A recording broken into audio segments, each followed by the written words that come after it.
He's dead, Jim.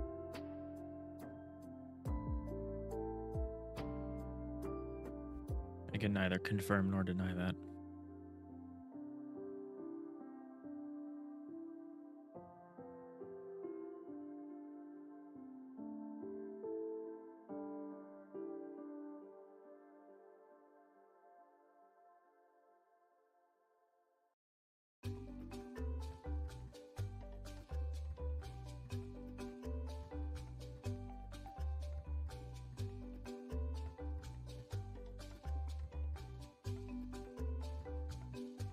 He's dead, Jim, as the Happy Village Life song plays in the background, which is what's playing right now.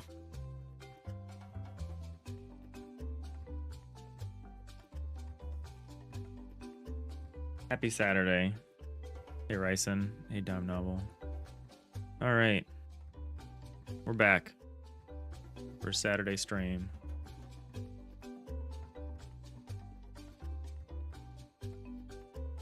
How's everyone doing? I tried showing this crazy Godot engine bug to someone I know who is pretty familiar with the engine. They have no idea what could be affecting both things. Again, this is basically an issue that's impossible to see in OBS, but there's some crazy visual bugs showing up. I'm going to stop talking about it because it's almost impossible to see. Maybe if you're streaming on 4K and YouTube, you can see it, but there's some just wild stuff happening. Hey, Matthew. Happy Saturday. How's everyone doing?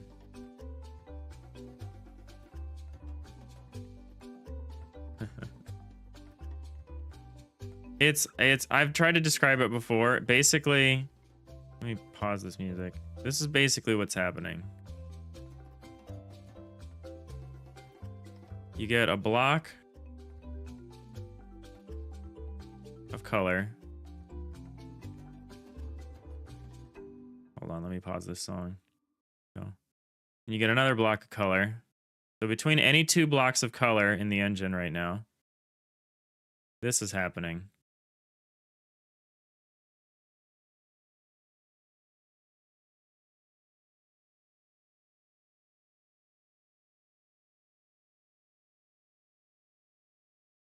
Actually, that's just it. The whole thing. This. There's this weird, very strange, I'm very particular about what I'm doing here. This is happening, and it happens everywhere. It happens in the game, it happens in the editor, it happens in the UI of the editor. It's like this fundamental system configuration issue between me and Godot. Very strange. I'm going to take some screenshots and share it. Maybe open a ticket or something and be like, what the F is this? So I don't know. So I don't really want to mess with the engine very much right now until I can figure out why this is happening. It makes it really hard to evaluate stuff, especially if I zoom out and I start getting these weird effects on like things. Kind of hard to see, but it's pretty disruptive to me. So we're just going to ignore the engine for now. Work on some art and animation stuff today.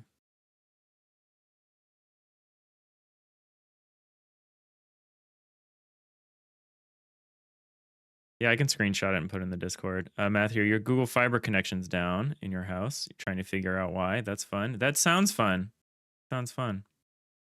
Bryson, do you mean the texturing thing you mentioned before? I thought that cleared up after I reverted. Yeah, it did clear up when I reverted graphics cards, and it's back.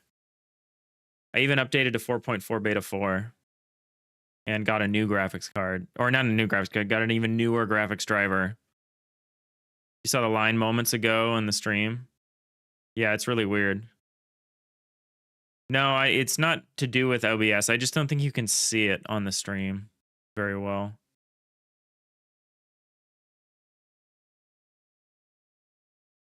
Here's a good shot.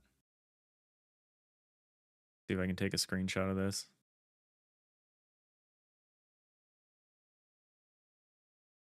Oh, my Windows screenshot taker thing is kind of borked right now, if I'm remembering correctly. So I actually can't take a picture of it right now. I'm gonna have to figure out how to do that. Yeah, the Windows screenshot thing doesn't work. So no, I cannot put anything in the Discord. But yeah, I will once I have it, once I'm able to do that. Maybe I'll do that tomorrow.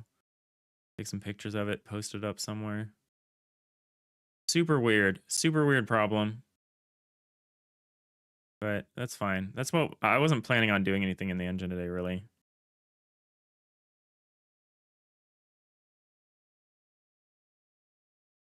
We're gonna do art today. We're gonna animate that triple door we designed yesterday, and then we're gonna mess around with palettes.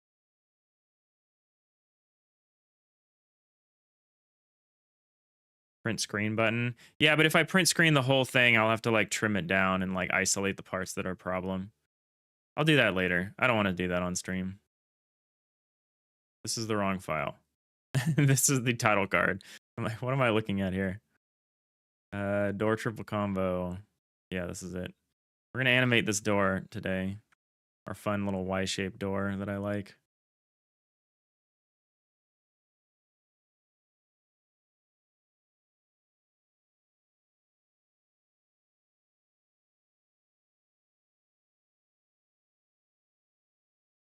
Hey, Gray Dwarf. Shift plus screen, maybe. But again, I have to like. I mean, you can kind of see it everywhere, but then I'd want to highlight where the actual problems are, because there's problems here, there's problems here, problems here, problems here and here. I just need to prepare a little thing to demonstrate the problem. It doesn't seem to affect text, but it seems to affect every image in the game. Pretty much. Or it has a chance to affect every image of the game, including what's being used in the editor UI. Very strange problem.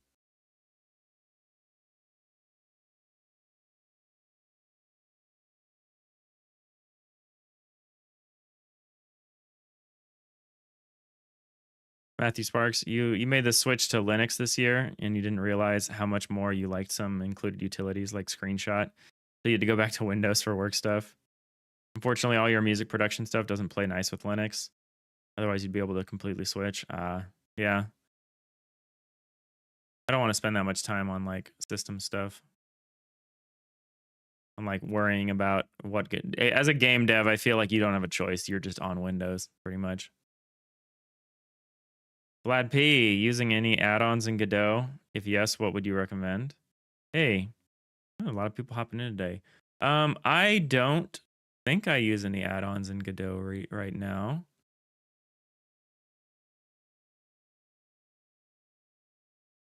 No, we're keeping it pretty bare. I have an add-ons folder. I think it's empty. Oh no, I deleted the add-ons folder.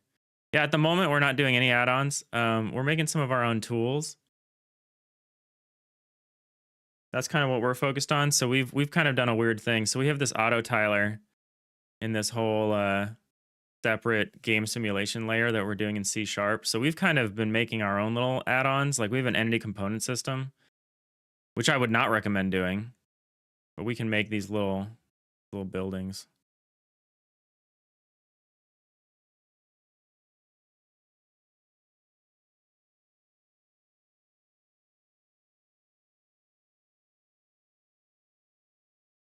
So we're working on this kind of 3D editing tile set suite that we can use for things.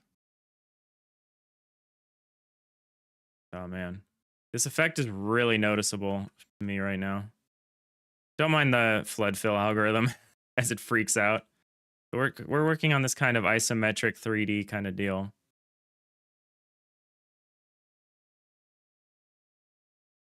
Don't mind the flood fill. The flood fill is freaking out right now because we're doing some unsafe multi-threading.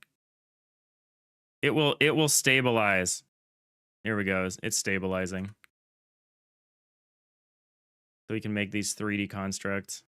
We're running a flood fill to be able to tell where the interior compartments are. So like this is an interior compartment. You can tell because it's a different color. This lighter gray. Yeah, we've been kind of rolling our own tools, which I think is more useful the longer term your project is. I think the longer you plan on working on your project, the more you should just roll your own tools probably.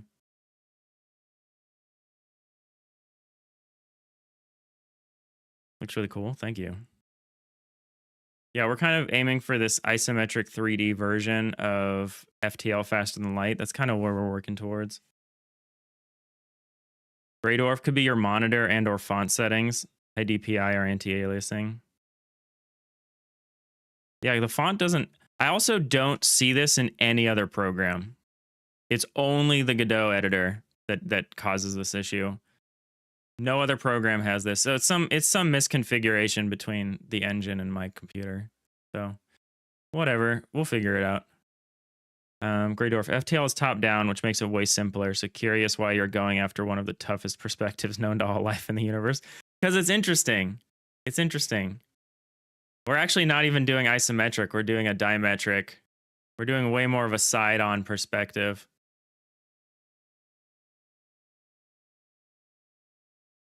We're going for... If this is isometric, you know, we're doing this dimetric. So we're actually way more side-on, which is, yes, an incredibly challenging perspective.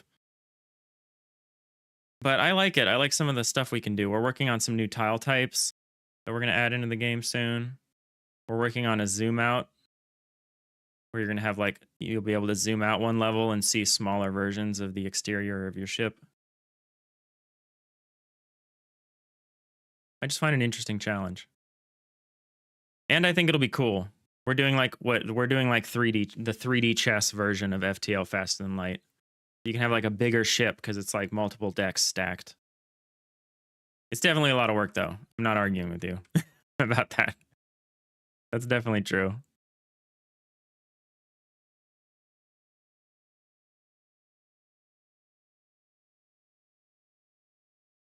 All right, so today we're going to be animating a new version of our door. This is the previous version of our door. Our triple door. We're making a 3-piece version of it because this is a 2-piece version of the triple door, and we kind of need it to be 3 pieces for some reasons. Some obscure reasons. Mostly due to the cutaway system, because like Greydorf said, this is one of the toughest perspectives in the known universe. It's a great way to put it. Not wrong. So we're animating a 3-piece version of this door. So let's do that. That's kind of our thing for today. Hope everyone's having a great weekend so far. Nice seeing some new faces in the chat.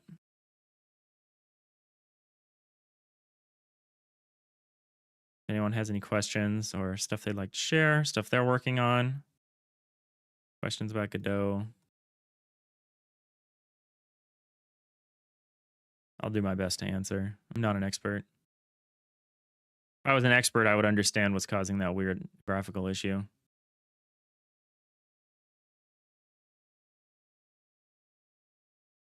Not these.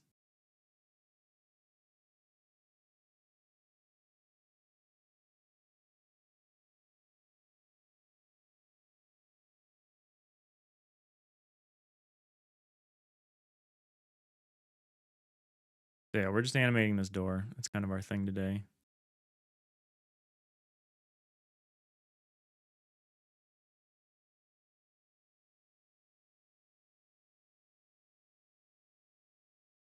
All right, this goes over 1. Oop. Yeah, that looks right.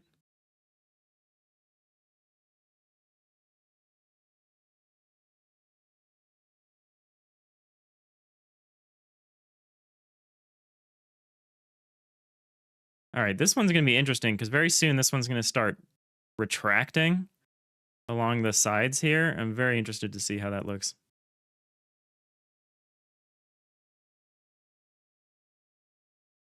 The graphical issue just start, or did you just not notice it yesterday? You just didn't notice. It's really hard to see. It makes me feel like I'm kind of going crazy. It went away. I upgraded my graphics driver a while ago and it showed up. And then I just reverted the graphics driver and it went away. And then I did nothing. I didn't even upgrade my graphics driver recently and it just reappeared. The issue just reappeared. So very strange.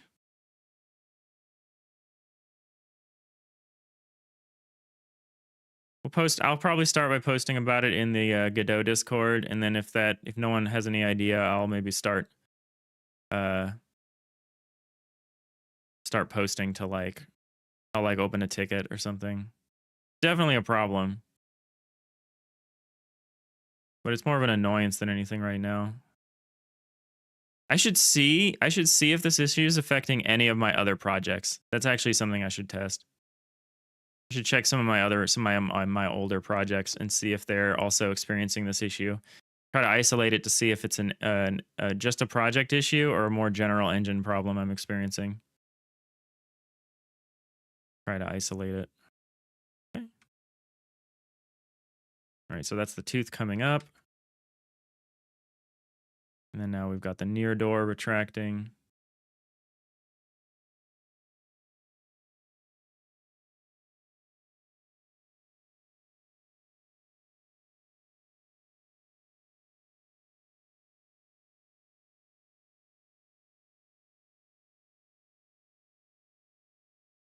Oh, this is the wrong frame. I was like, this doesn't look right. There we go.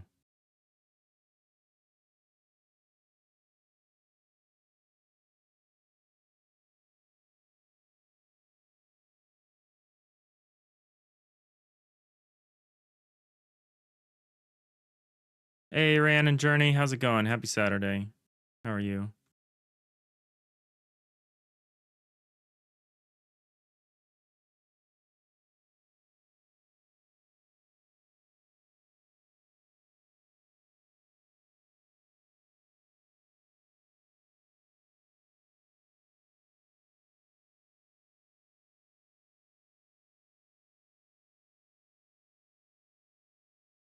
Yeah, I really like this design of the door. I think this is going to be cool.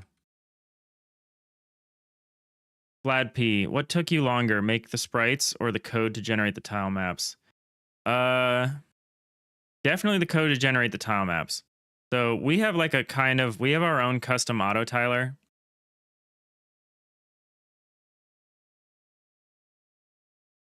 Our simulation code is over in C#. So our like rendering and UI code is just nodes and GDScript and stuff. Oh man. Look at all these UID files that showed up because I switched to 4.4. Oh, we got a raid. Red alert. Repel borders. Broheart coming in with the subscription. 2-month streak. Killed by Dev. Thank you for the raid. Welcome in, raiders. You subbed before you saw Rider open. Now it's off. Now you don't even want to be involved. Hey, Killed by Dev. It's going good. We're working on like an isometric 3D take on FTL faster than light. I was about to talk about our auto tiling system a little bit, which I can show off for a quick second. How are you? How was your stream? Not sure I've seen what you're working on. So we can do these. We've got this auto tiler system that is figuring out what to render. This is all using tile maps. It's layers and layers and layers of tile maps. So also please ignore the weird graphical issue that you're probably noticing. Insane kind of anti-aliasing thing. We're experiencing a Godot engine bug of some kind. So you can just build these 3D structures. There's not a lot of variety to them right now. We're kind of literally gray boxing it, but we're working on this tech. I'm gonna get rid of this triple door because the triple doors look really bad under cutaway. There we go. Go back to a single door. So we're working on this kind of isometric 3D kind of thing.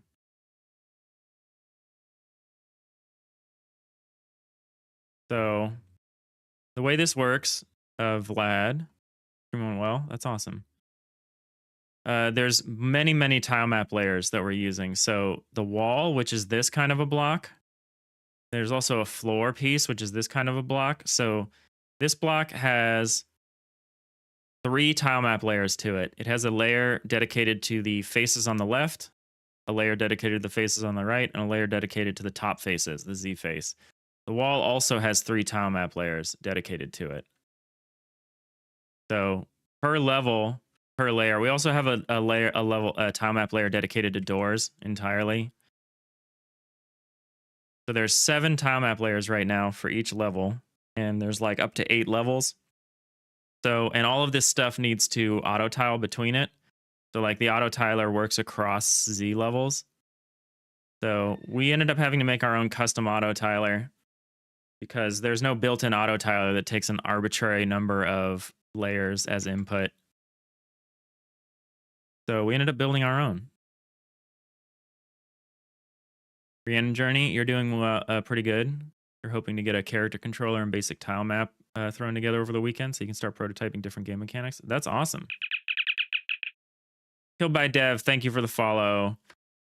Thank you for getting us to our follower goal.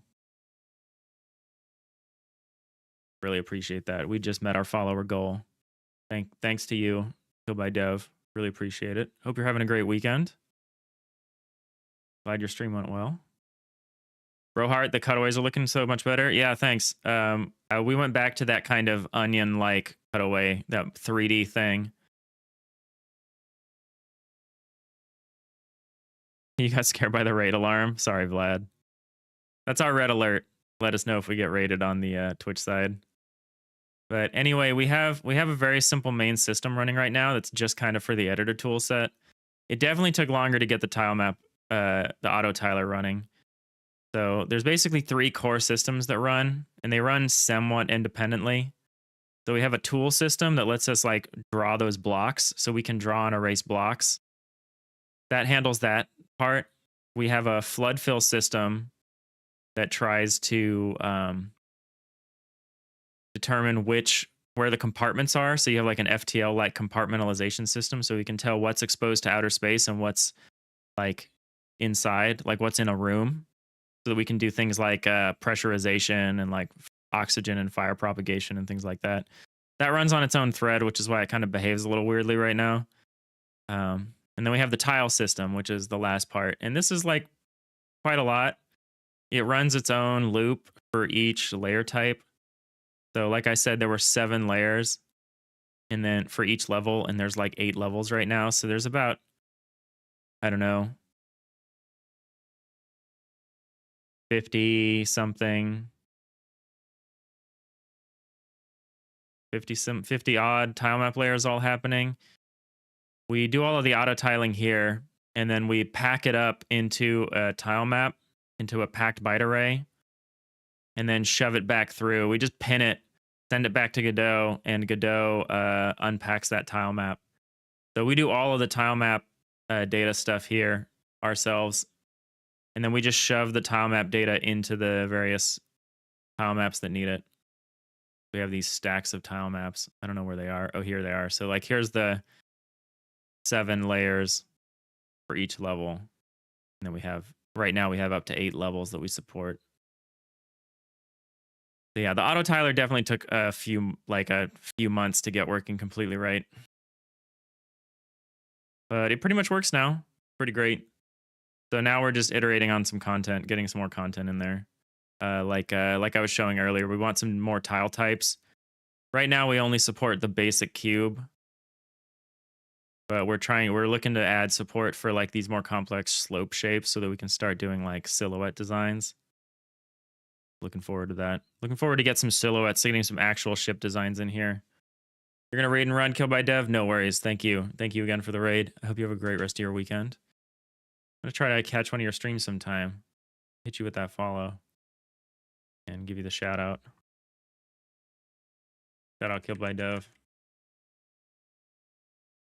Thank you for the raid. Thanks again, raiders, for those of you sticking around, hanging out with us today. We try to pretty chill stream vibe. So if you got stuff to work on, want to co-work with us, work on a hobby project or whatever, that's what we're here for. It's a nice space to work together on stuff. Because this animation is going to take a minute. Yeah, the single tooth that as it retracts up into the ceiling is going to be really interesting to animate. I haven't had to do one of those yet. Something like that.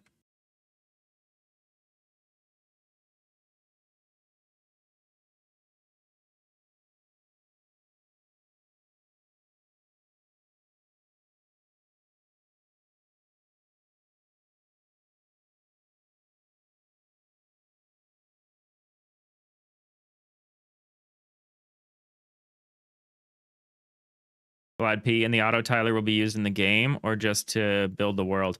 So all of my tools run in game. Yeah. So for my, for me right now, it's just so that I can build ships, right? But you'll notice this isn't running an editor. This is just, we just ran the executable and we just have this tool in here. So yeah. So my intention is for our game editing tools to be runtime tools, like so that they could be used by modders, users of the game. Like the intention is to make this tool accessible. It's like dog fooding, right? Because like I'm gonna make all the ships, the initial set of ships, and bases and little planetoids or whatever else you end up exploring, like all the different little areas you explore.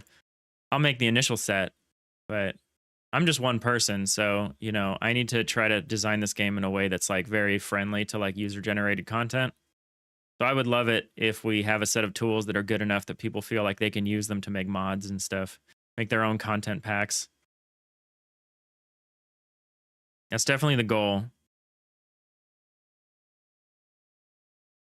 As far as whether you're like actually allowed to like modify your ship during a run, I don't know. I'm not sold on that idea. It might be more like you're allowed to design your ship and then you see how well it works. And if it doesn't work out well, you just come back, like do the kind of roguelike thing where it's like, yeah, this ship design didn't work out. Too bad. You'll have another chance. Like, that's probably more what we're going to do. Although we could obviously use the tile editor tool. The auto tiler is going to be used in the game too, right? Like, let's say someone shoots a door. And so now the door has like pock marks on it, like it's blasted, like it blows up or something, right? You need the auto tiler to say, oh, this door got blasted. Let me swap out to a sprite that's appropriate for a blasted door. So the auto tiler is not just like the tile map editor. It's like the real-time system that lets us communicate between the simulation layer and the rendering layer. So it'll have a lot of utility beyond just designing the ships. It will be the thing that makes our worlds and that makes things responsive, that makes the ship responsive to change. Because either a door gets blasted or I don't know. That's the easy example.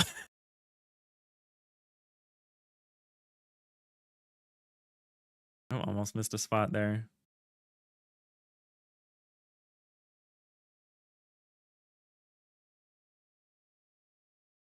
This is looking a little weird, but this is okay, I guess.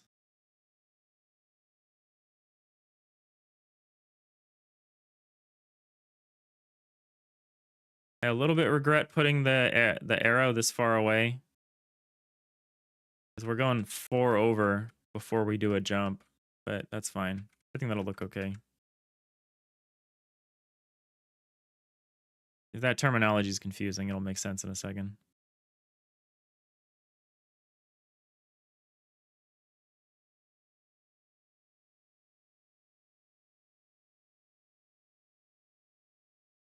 All right, so this is the last step up, right? Before we need to start retracting the sides in for this thing. Very strange what we're about to do here.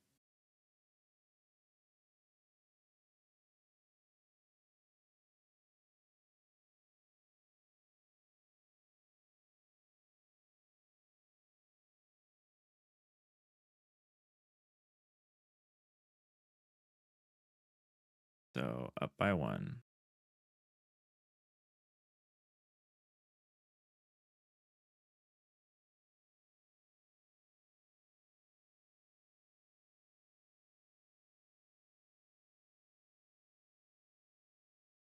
Very cool concept and quite unique. Yeah, thank you. Yeah, the uniqueness is a double-edged sword. Because again, like Greydorf pointed out, this is a really tough perspective to be working in. And we're definitely not taking the easy way for any of this stuff. If you watch my workflow, you can tell I'm not like not someone who takes the easy way.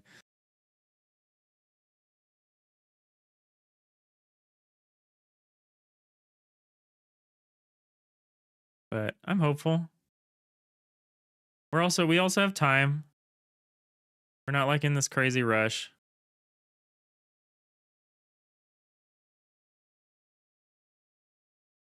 So we've been taking our time. I mean, this is episode 152. We're still pretty early.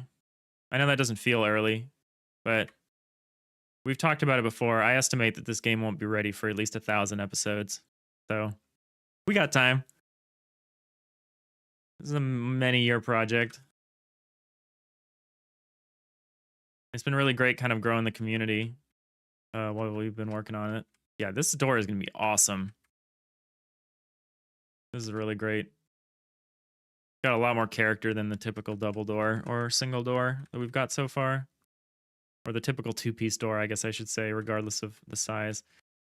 The Y shape was such a good call over using an X shape. I really wanted to use an X shape, but like, what would we have done with that bottom tooth? That bottom tooth would have been such a pain to deal with. All right, now we're at the interesting part. So because of our perspective, every 4 pixels over we go horizontally, we need to do 1 pixel vertically.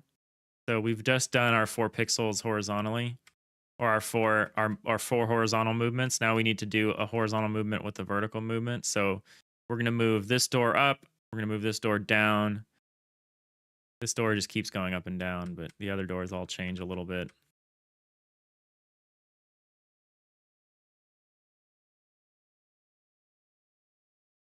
Let's copy this over to a new frame.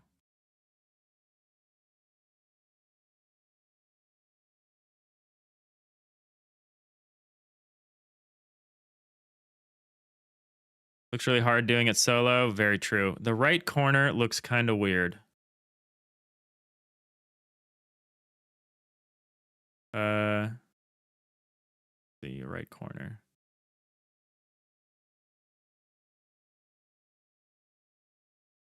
The right corner of like this piece, of the left piece, the middle piece, or the right piece. Like, which piece were you talking about? And then I could try to. You mean like this, right? When I get to this part, this kind of weird thing here. Kill by dev, the tile thing you showed earlier, that script, how often does that run? It is running all the time.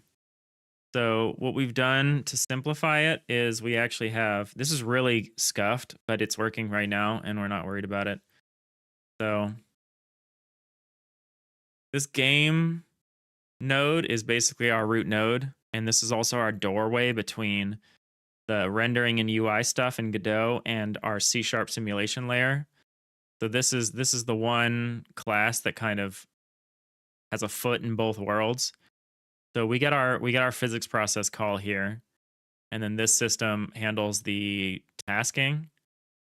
So it basically triggers a task, which is like, it's off of the main thread. It's off on its own thread. It creates a task by running the main system.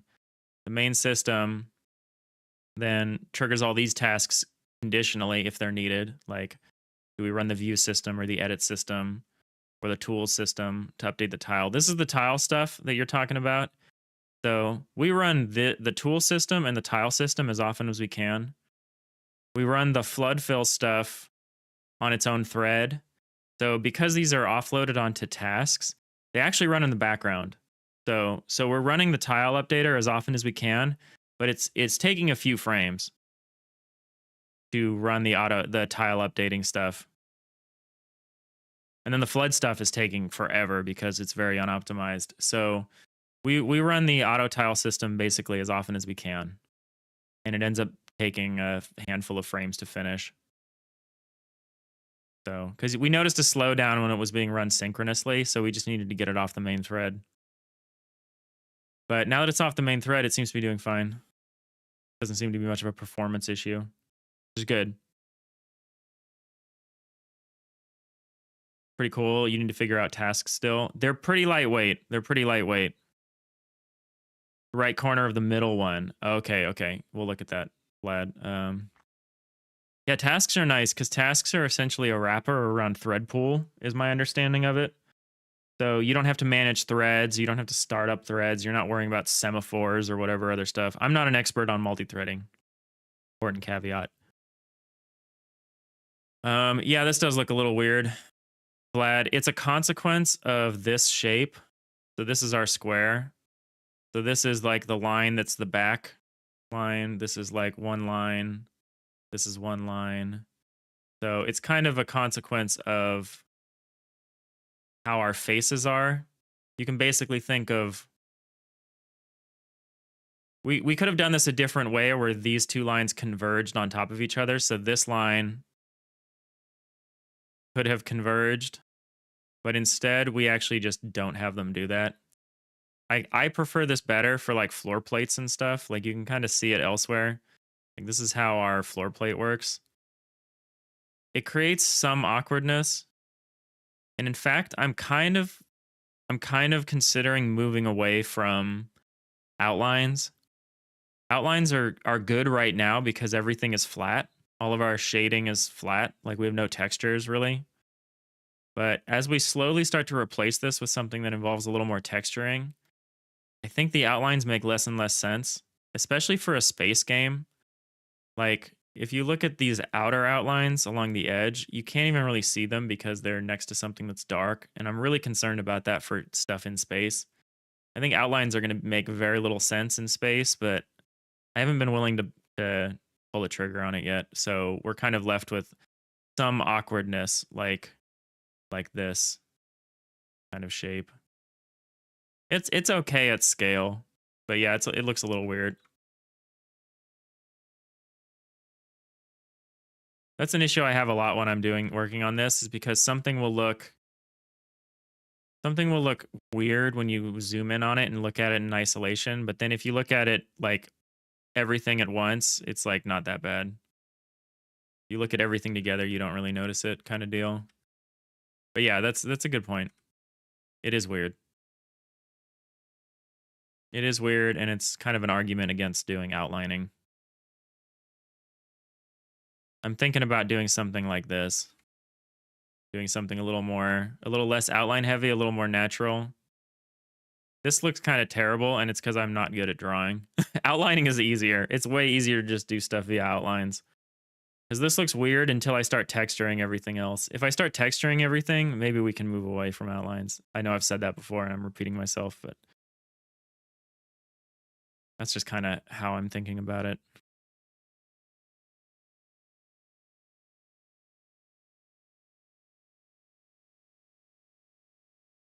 For other shapes, they look fine, but for you, the triangle one looks weird. Yeah, it's a little weird. It's definitely a little weird.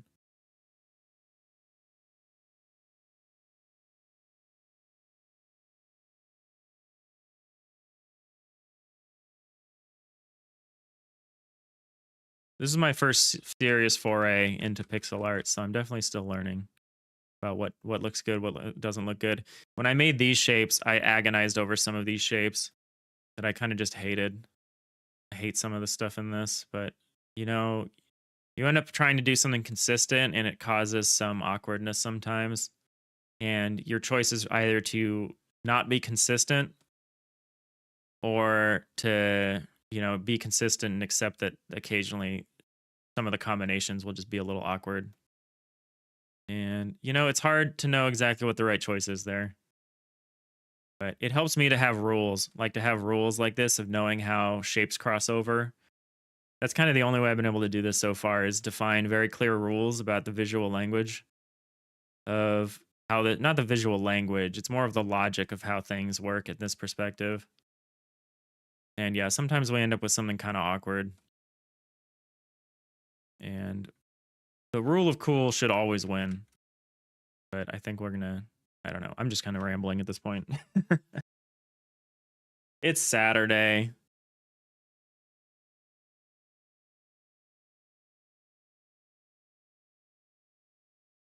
Overall cool animations. Thank you. I appreciate that.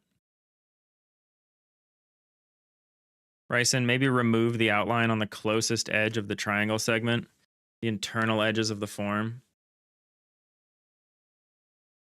Yeah, maybe. But again, then we're not being consistent.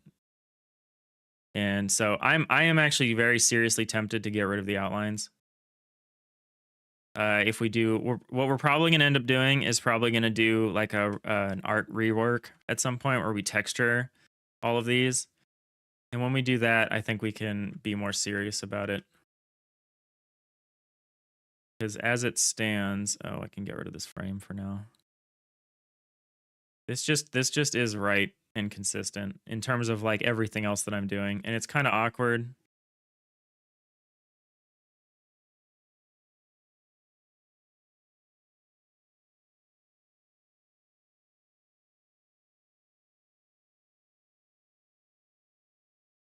I'm okay being awkward. All right, so which door of these which have we animated? Do we animate this already? No. Start with this one. These are all good ideas.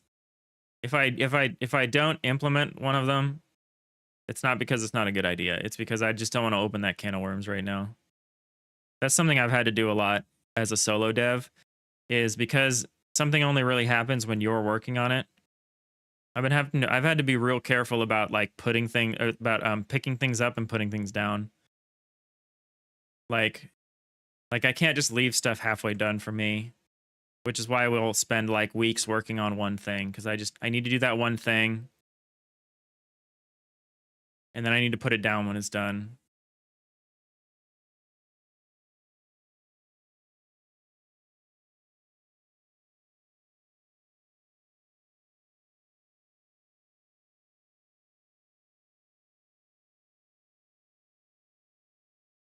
Is this right? Because now we're doing the tricky one I said, which is over one and then up.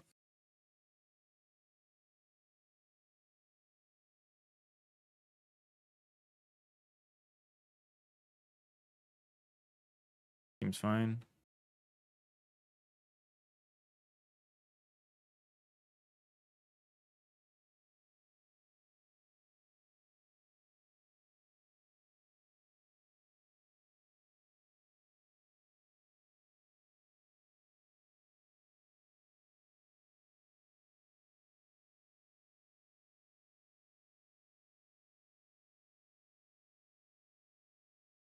Consistent is what you make it.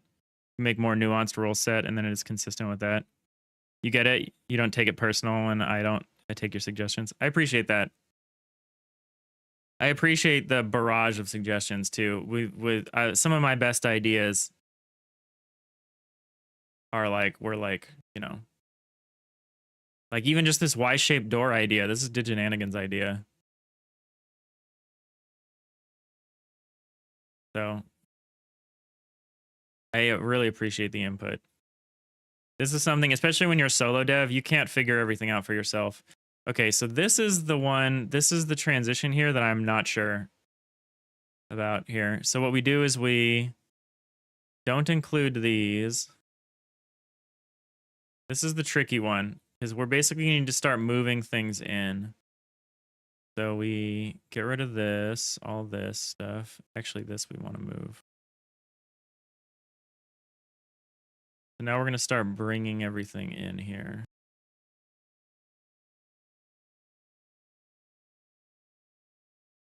So we go up one, but then we start filing things away. Okay, so actually we don't do it like this. We need to do it like this. Actually, I'm going to do this in two parts because this is like insane. So we do this, move this part up first. No, I actually do need to do this in one go.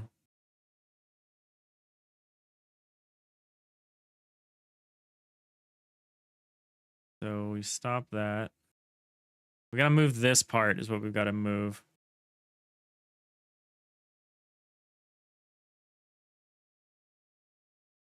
Is that how this is going to work?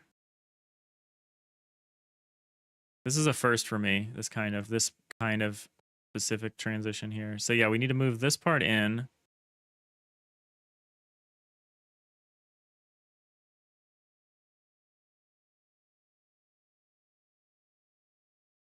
Or does it just move? Does it, man.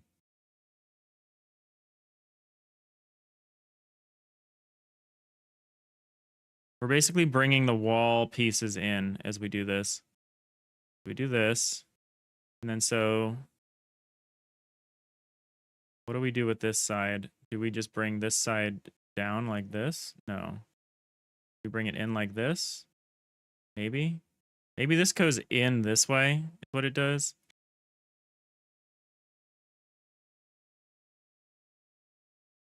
Like that.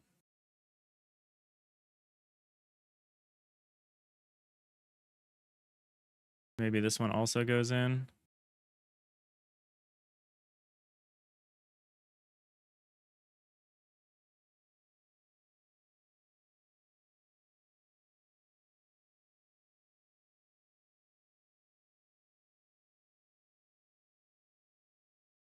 that right? That kind of feels kind of right.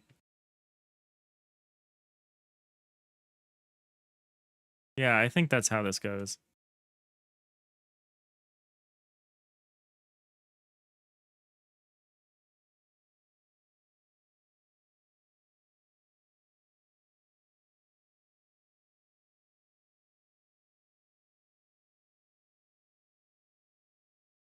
Interesting.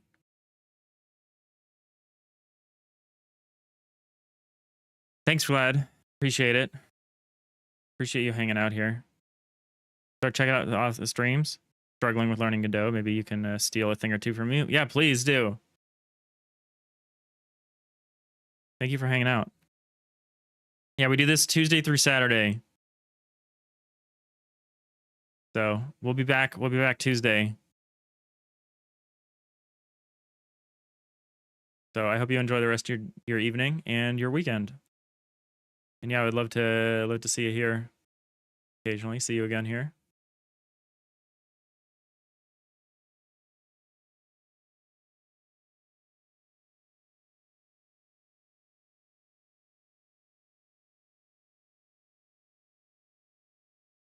Oh, we're doing the moving down and over one, right?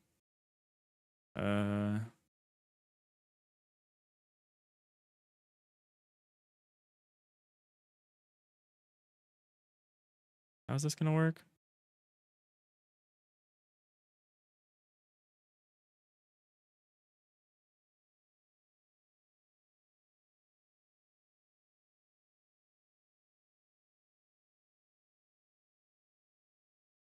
Oh yeah. There's also the Discord. Thanks, Ryson. Thanks for mentioning that. Yeah, we're very happy to help and share stuff on the Discord as well. There should be a link in the channel description for anyone who's interested in sharing their work or asking questions or just being able to follow the development.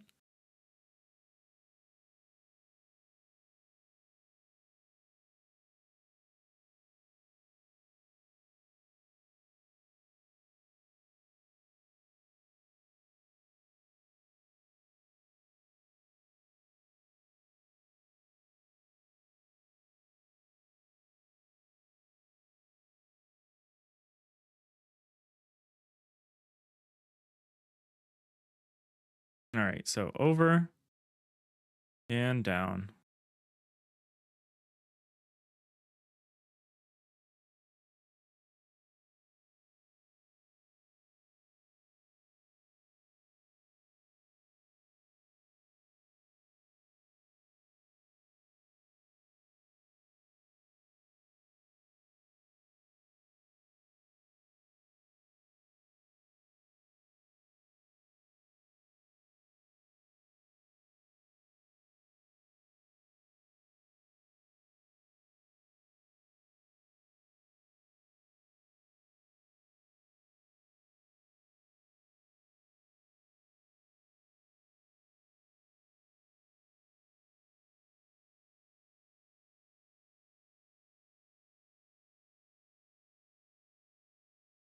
All right, we're cooking. Don't worry about the fact that we have 20 more frames to go. If we can get through this, I want to do some palette stuff. If we don't get through this, and this takes up the whole stream, I'm gonna prepare some palettes offline. So I'm gonna like take in the two that we were testing or that we're gonna be testing, the Zenit and Dual, set up, organize the palette in Sprite, add it to my palette list in Sprite. Someone was explaining, by someone I mean Fern.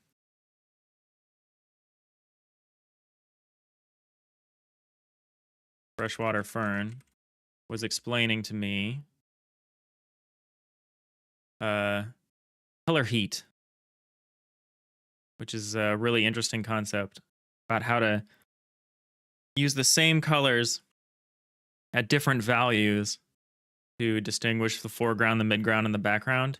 So I may or may not take our experimental palettes and make color heat versions of them, like lower color heat versions, because we're starting pretty vibrant, especially with the Zenit 241. And then I might make a version that's like a lower color heat for like midground stuff, and then like an even lower color heat for like background stuff.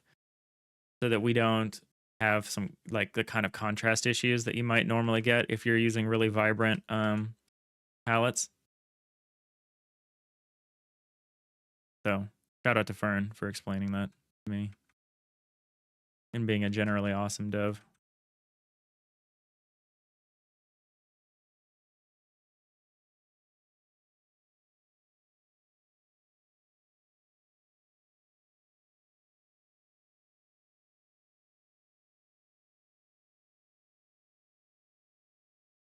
So if we don't have time to do that today, I'm gonna prep it. I'm gonna prep it during my off days so that we can come back next week. We should start working on some real programming stuff next week too, though. We should get back to work on our save and loading, undo, redo, stuff like that to just finish up the tile map editor. Because there's 3 sets of things that we need, and I know I've mentioned them before, but it's just undo, redo, save, load, and select move. Those are like the 3 main things from a functional standpoint that the tile map editor needs. There's some other stuff that I want to work about as far as the usable area. I just did a bad thing.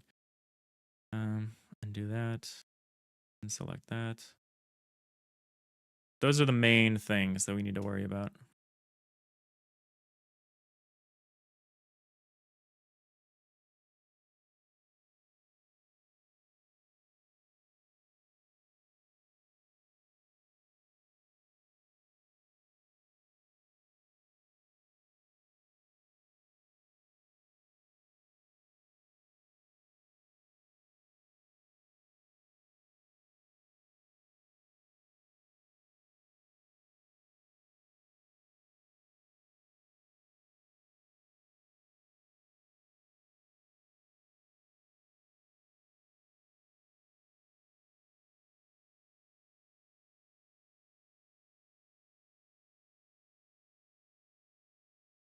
All right, so pretty much any one of these moves is like really interesting at the moment now.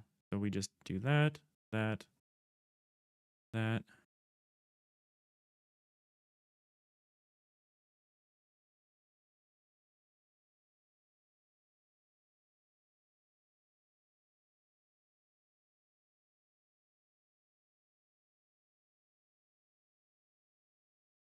Go up by 1.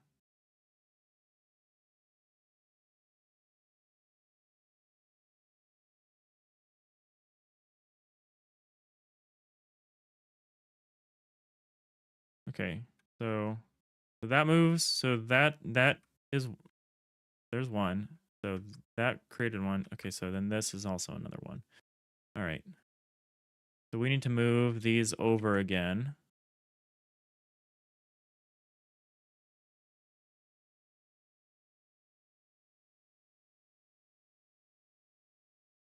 Like that. Same thing here.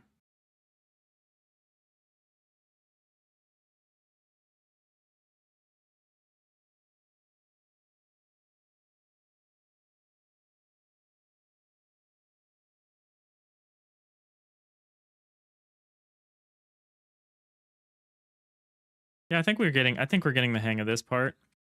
Kind of weird. I haven't had to do a vertical retraction before, but I think these mechanics are right. This is how this would work. It's just going to keep folding in like this until it's basically gone.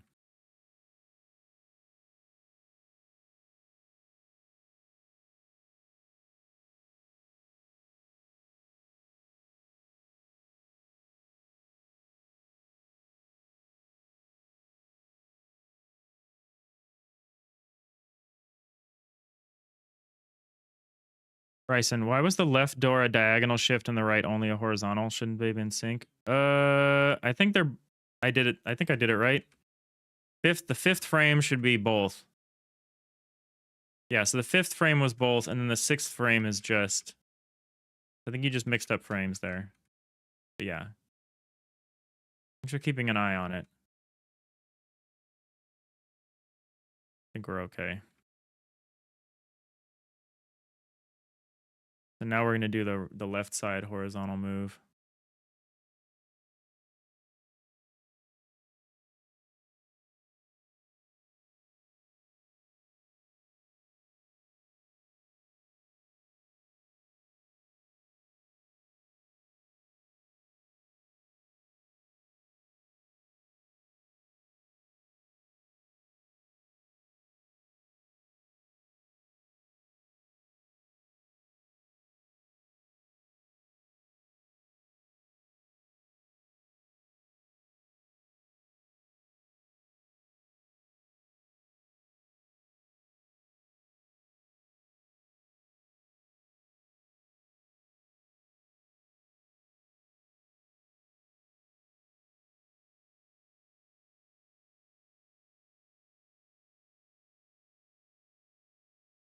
The lighting for this door is going to be insane.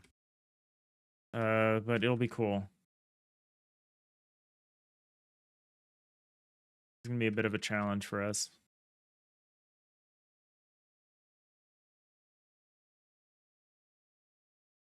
All right, we got ads coming in a minute. Oh, that was the 6th frame for the right door. Yeah, no worries. I'm copying them over. I'm copying them the last frame over, so it appears weird sometimes.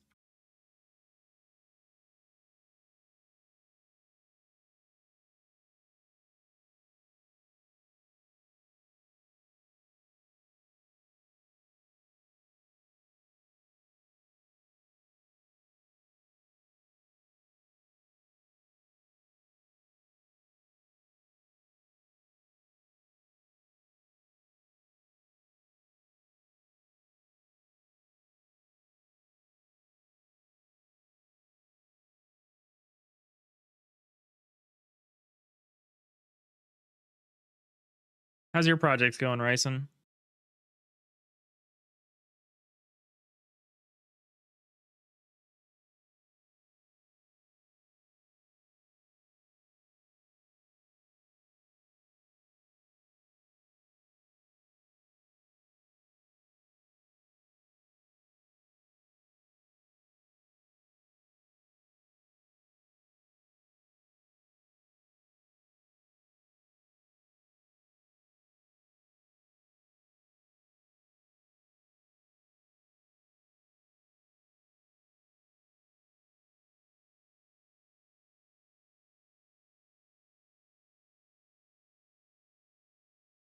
You didn't realize when I did the left door that was finishing up the 5th frame and that you'd already done the 5th frame for the right? Oh, yeah, for sure. Yeah, I've been trying to go back to front or right to left. I don't know why I'm going right to left. It doesn't totally make sense, but it's what I'm doing. But I very often animate the wrong frame. So I will totally do that without noticing. That is something I do often.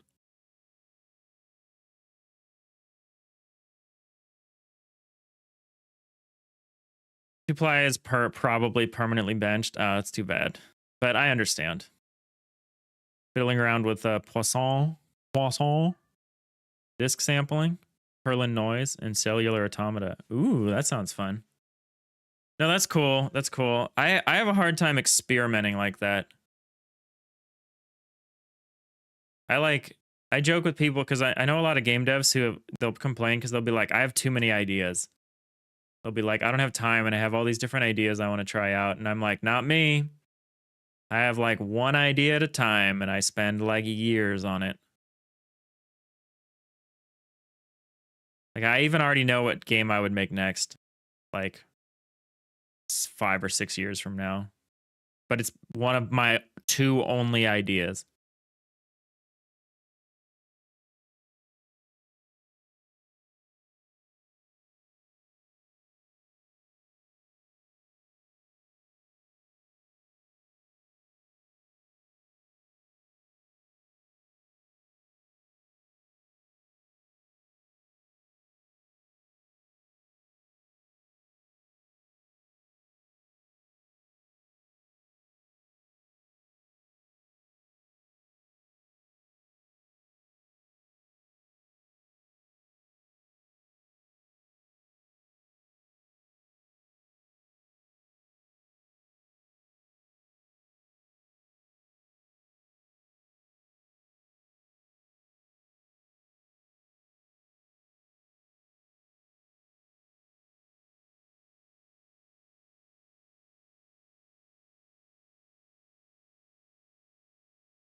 I hope I'm doing this fast enough.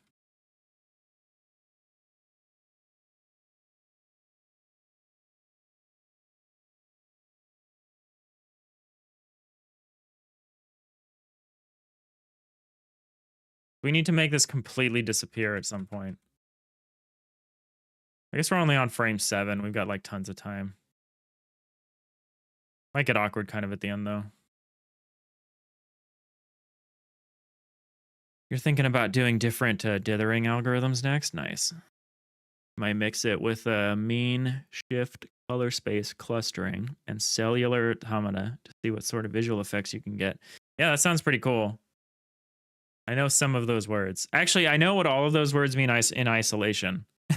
But yeah, I can't predict what's going to happen when you combine them all together. That sounds pretty cool.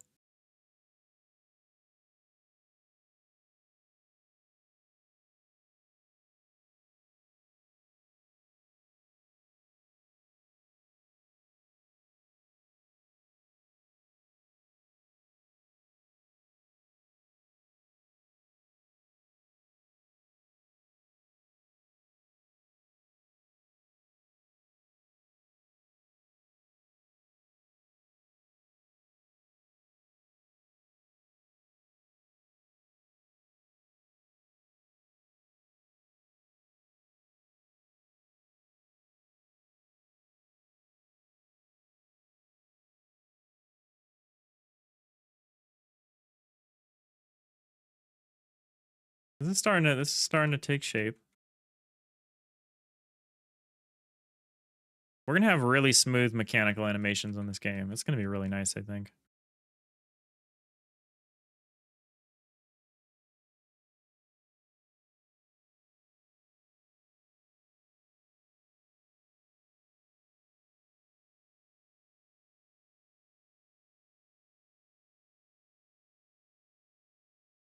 I really want to start making machines. I feel like that's what's going to get me into texturing.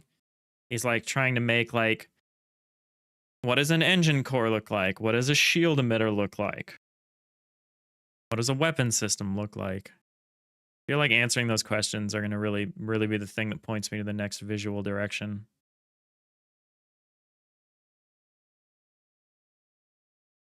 Yeah, I mean, I'm definitely interested to see your progress on this in the Discord. I'm excited to follow everyone's projects in the Discord.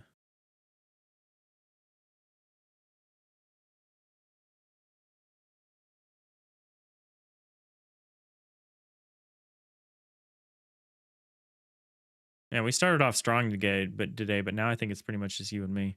That was awesome having all these new people there right at the beginning, though. That was great. I know Saturdays are very hit or miss. I think people tend to watch me while they're working. So Saturday, no one wants to really be locked into YouTube.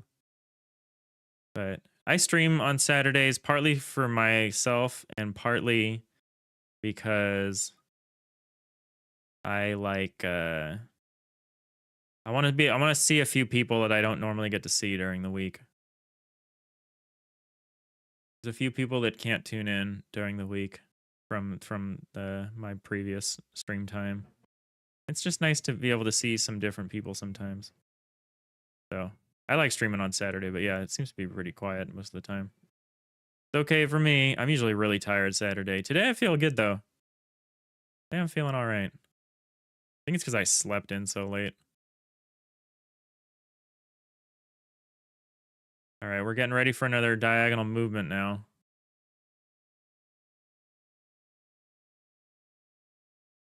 I wonder if this door is going to take less frames to animate. That's like the vibe I'm getting.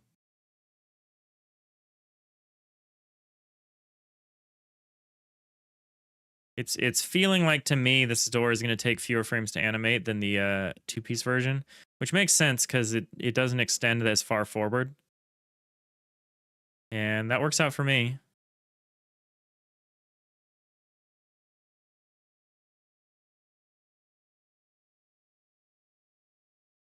I don't mind a few less frames to animate.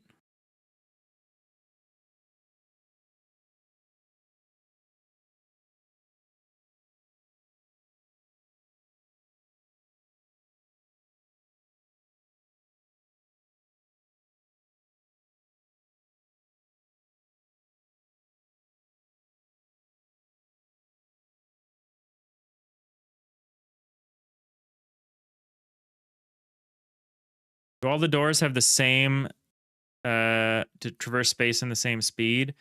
Not the way I've set them up so far, I don't think. Like if we go into the game, I haven't touched these in a while, but the way I set them up originally, it was kind of like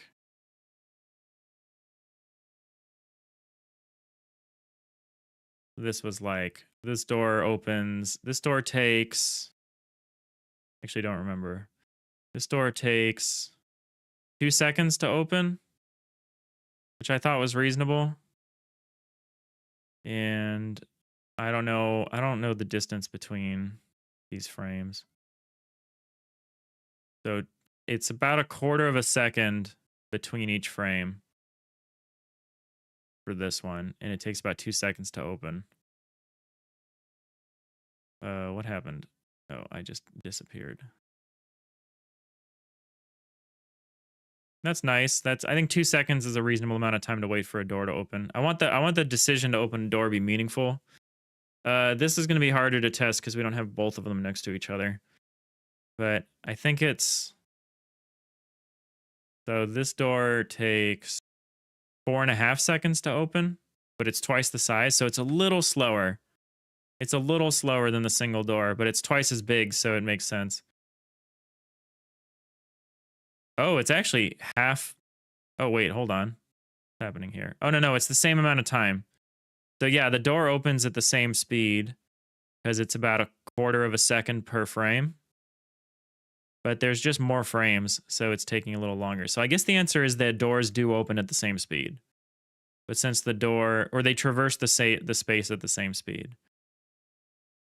But the door opening time is a function of the number of frames, not of the speed of each frame. Cool. I totally remembered all of that.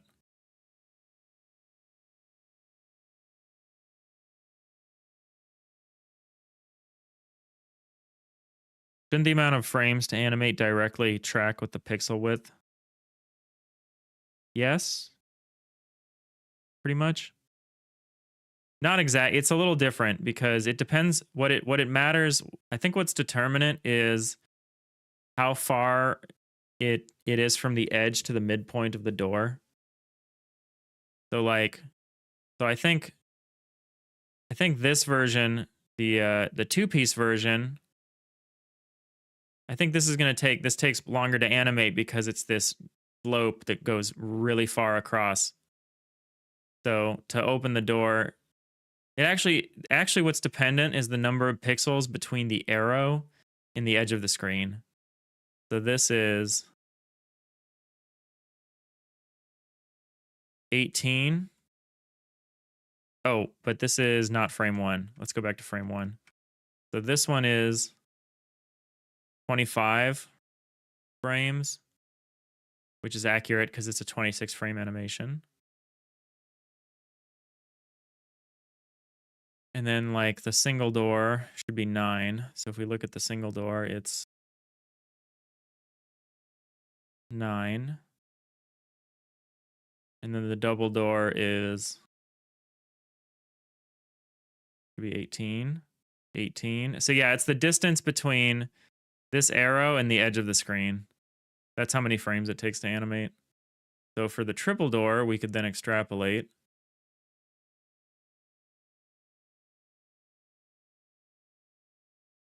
The triple door is going to be... Triple door is going to be 19.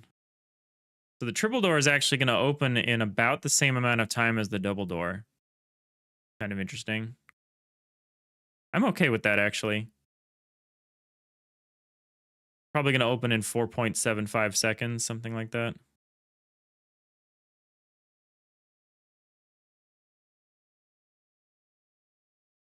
And it's because the door doesn't extend all the way across.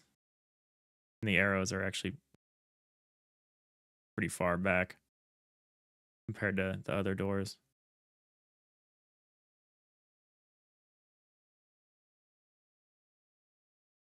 All right, so this is where this starts to get weird and tricky and awkward.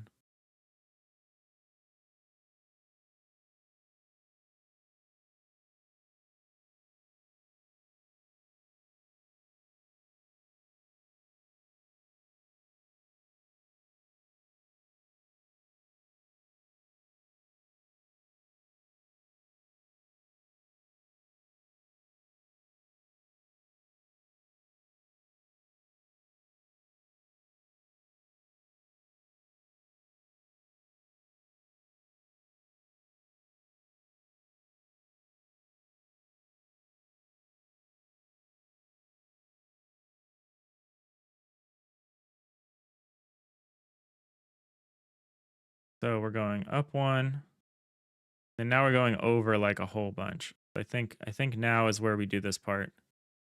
Actually, let's just grab all of this because I think this is how we're going to do this.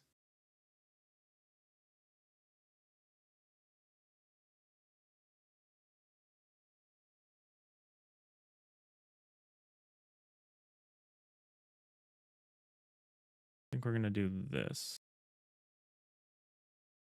I guess we'll grab this too then. I think we're going to just move this whole thing in now. Plus, erase that.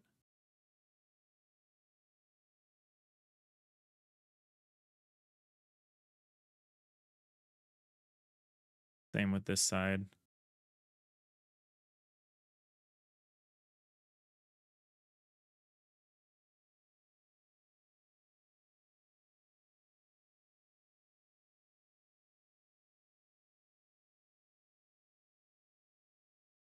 This.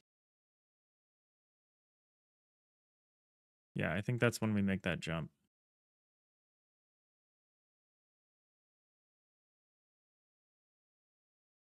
This is such a weird thing to animate.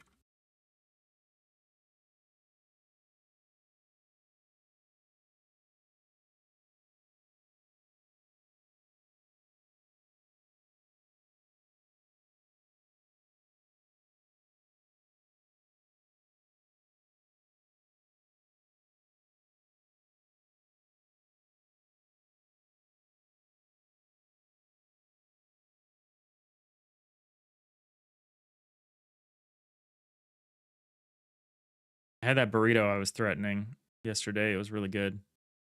But I did not eat the pizza. I'm saving the pizza for today. But I'm going to eat as soon as I'm done streaming, probably. Or maybe I'll wait a little while, but I'm like ready. I'm like ready for some pizza.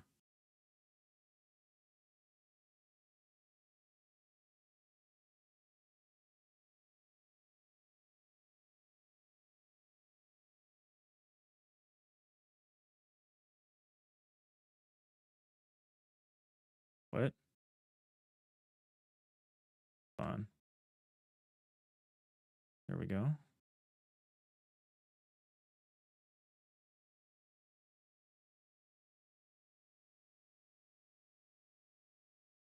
Oh, wait, did I go too far? Might have just done 2 frames worth moves.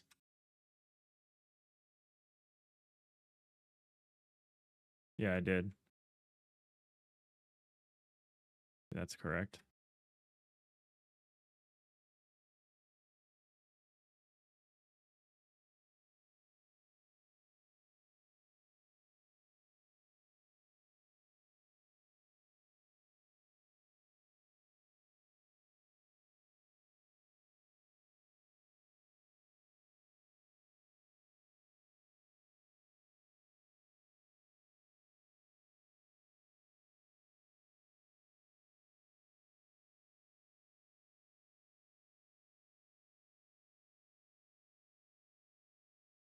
You're having homemade meatloaf, corn, and mashed potatoes tonight? Hell yeah, that sounds so good. I did some meal prepping last night. I didn't really eat any of it. I was just making it so that I'd have it. I made coconut rice. I sauteed some like mushrooms and carrots and stuff. I like roasted some kale. I baked some tofu. I made all these little things and like mixed it together into a. Got it all set aside for my dinner for the next few nights. For me and my partner. Nice. I've learned very quickly that with my current work schedule, I just can't cook during the week. I like can't bring myself to do it. I'm like just too tired now. And like even just doing the dishes is like too much during the week, like during the work week. Like I need to like create as little dishes as possible and do as little cooking as possible during the work week. So I just don't have time. Do the day job, I do the stream, I go back to the day job, and then when I'm done, I like I want to be done. I want to just be totally done.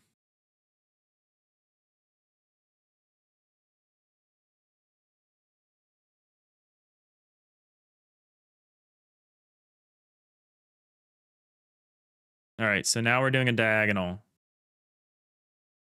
I was like, hang on, hold on a second. It's like, I think we're about to do something important. Answer is yes, we are.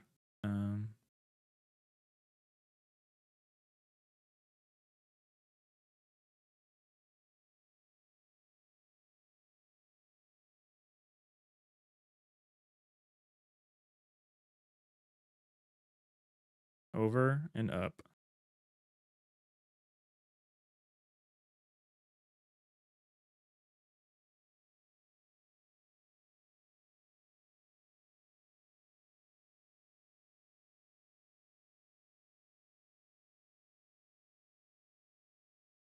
We animate the diagonal movement on a different frame for each door because the arrow is in a different position along the horizontal line for every door, and I don't know which one I like the most. I feel like each one is valid.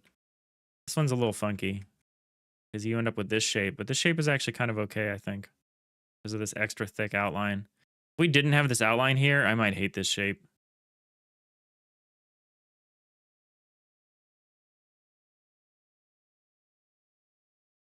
Fine. We're like gray boxing this game for a long time. Trying not to go too hard into the art. I know I'm like animating, but we need some juice for like things like animations of doors and stuff, but trying not to go too hard into like texturing and like asset creation. Sounds good. Yeah. I know you're talking about the food and not my plan. And not my plan of action for the game, but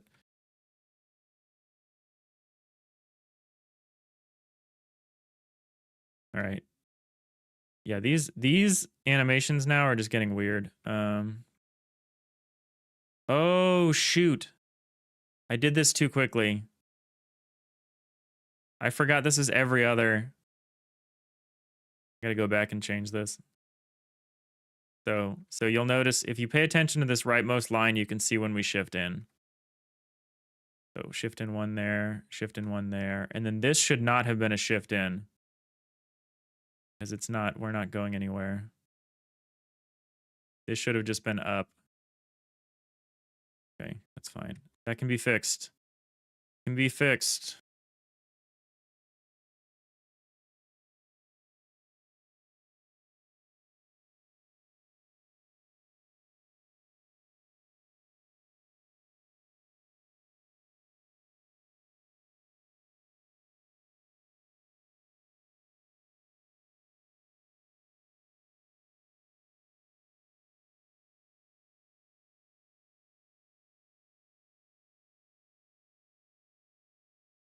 Oh, well, actually, this side might continue to go in, actually.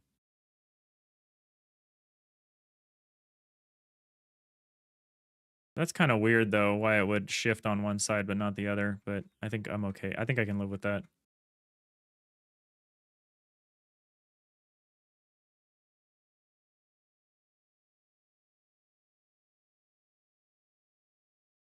Okay, then this one needs to be redone. So let's just...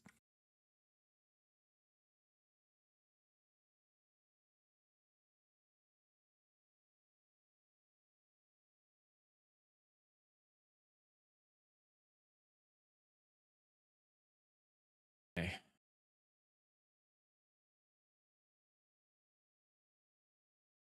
Now we do the thing.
Oh, maybe I'm still off by 1 frame when I want to do this part. I think we jump next frame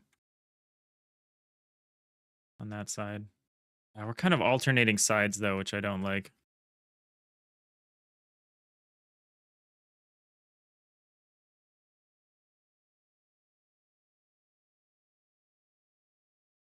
I feel like we need to do it at the same time.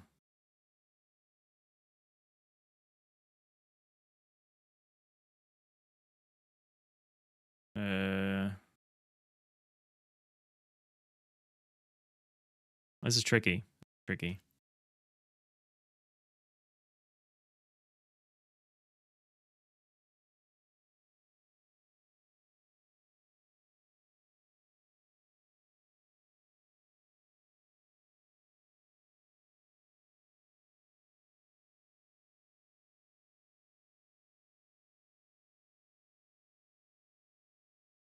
Somehow we've desynced, which is weird. Like where we want to move up one side but not the other. And so that needs to be addressed. And it's here. It's this frame where we move one side but not the other side. We need to not do that. Okay, I was wrong. I was wrong. We still need to do this. It's just very strange. Or we need to not move either of them.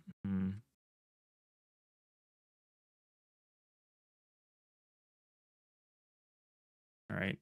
I'm going back. I'm going back on my word. Here. This just needs to happen. Even though it's unusual and not correct for based on the rules that we set out, it's inconsistent with one set. It's inconsistent with the appearance of this every other thing, this every other jump here. But to be consistent visually, and we need to do something a little different. We need to keep moving in. Yeah, this move is not correct. Going from here to here, because this pixel should go up and stay here. So this should stay like this. But the problem doing that is it messes everything else up. Messes up the next frame. Maybe it doesn't. I don't know.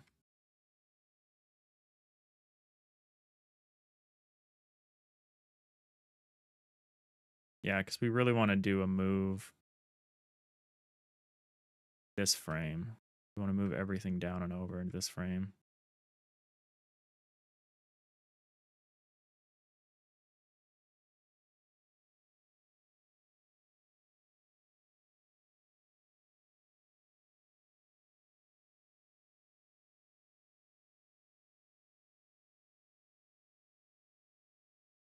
Like if we take this and we copy this back over, I think we get the right thing.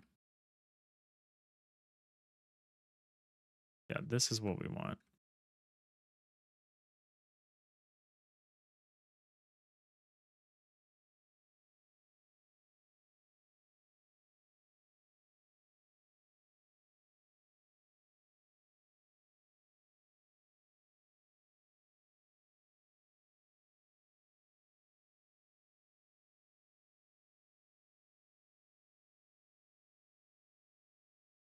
Silhouettes of the bottom right front edge part of the triangle doesn't match the bottom left back edge.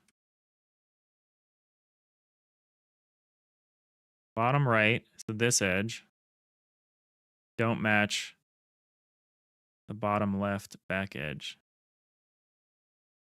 No, they wouldn't.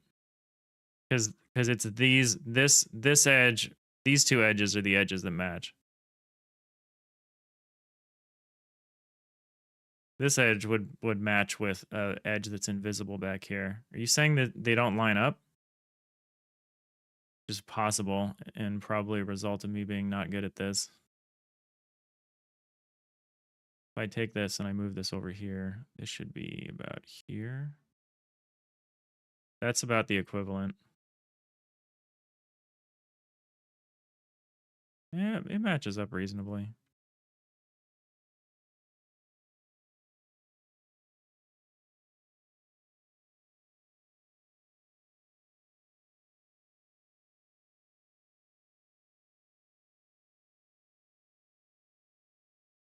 This is fine. I'm making a mountain out of a molehill here.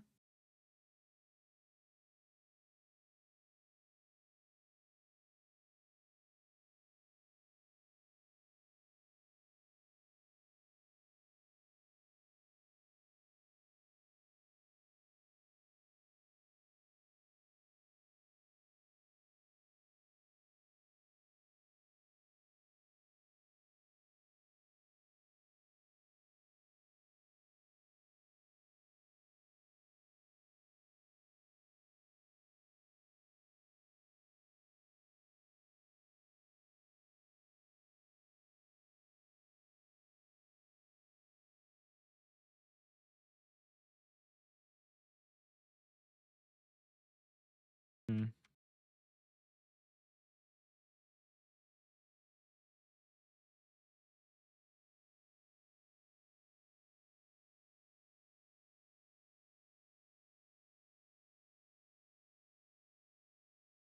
I think this move is like incorrect, what I'm doing here. This like jump in that I did, I think this is wrong.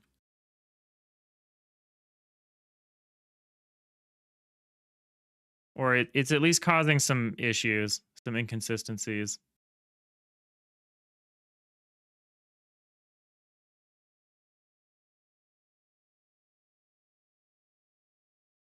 There's something here that's weird.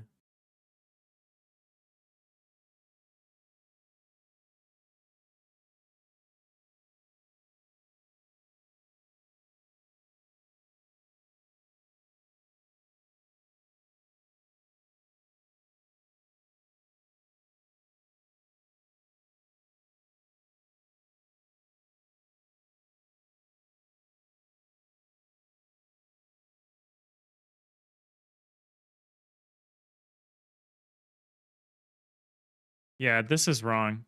I keep trying to make this jump here work and it doesn't work. It does something weird. It distorts what's happening here. I have to do this a different way. We can't change the shape of this thing. We need to be like this.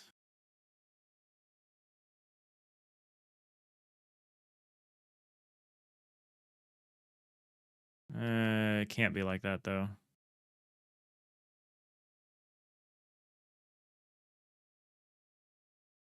Yeah, I'm not sure. I'm not sure what to do about that.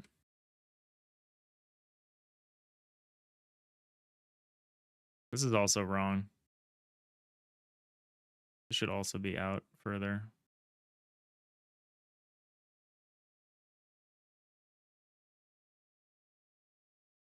It's also not something anyone's going to notice. It's just bothering me.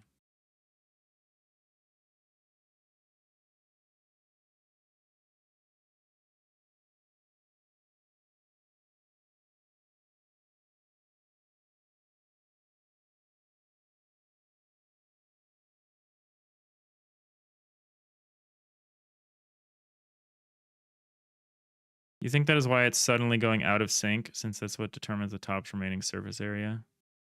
Yeah, definitely making amount of what he's going to notice. No, I know. I'm just trying to. This is like the first time I've done this, so I'm thinking about the rules. I need to make rules about how this stuff works. And I'm violating a couple of the rules because I thought it would help, but it seems to be not helping. So where do I violate the first rule?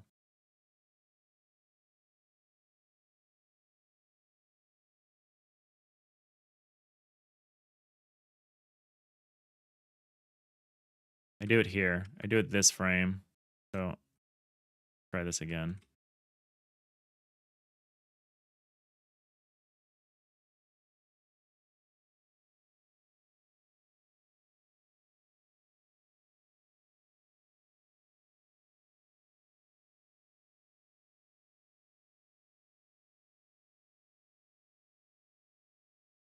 Be able to do this, draw this universe consistently. I need to have these. I need to have these rules. I gotta have my rules.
Gotta understand what's happening here.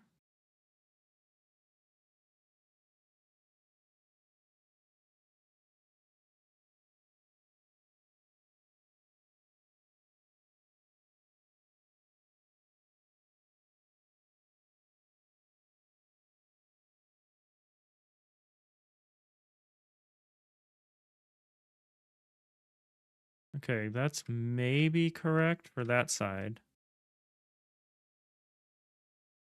Yeah, I think the left side is correct.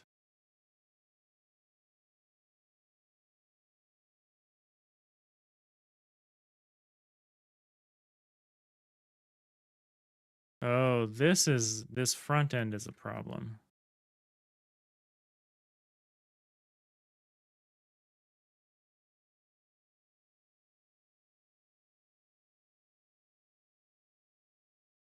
I think this might actually be okay now that I'm looking at this. Oh, I got someone to ban over on the Twitch side. I'm so excited. Slash ban half naked holding. Bye. You can take your cheap viewers and you can shove them out the nearest airlock.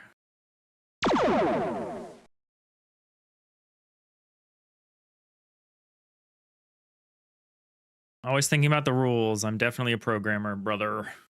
You're correct about that, brother. I have to have, that's like, my partner is an artist, like a real artist. Like, she can draw like an anatomically correct human body, face, whatever. She can just draw it from memory. Like, you can just invent people, like real proper artist.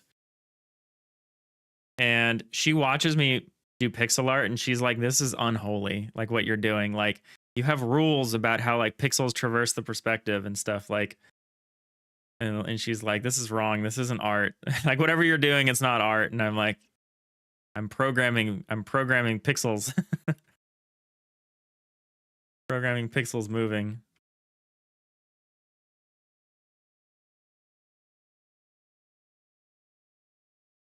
All right. I think it was my choice to violate this right here because this is the correct movement on the right side. No movement on the right side is correct for this frame. And I thought that created a desync, but I think it's actually probably fine. Or I think it's going to result in a more correct behavior than not.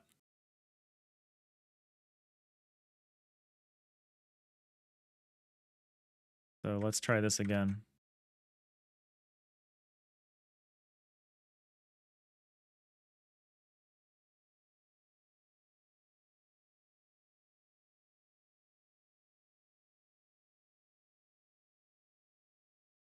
You know, we could also have tried slowing down this middle movement.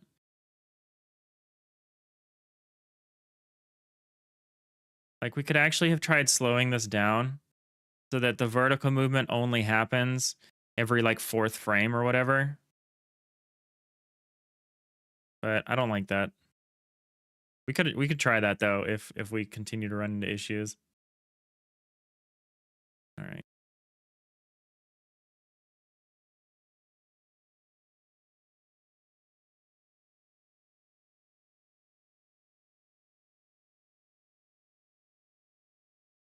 So this whole thing is moving up.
Okay, we've got like this every other movement back, but I think we're okay with it.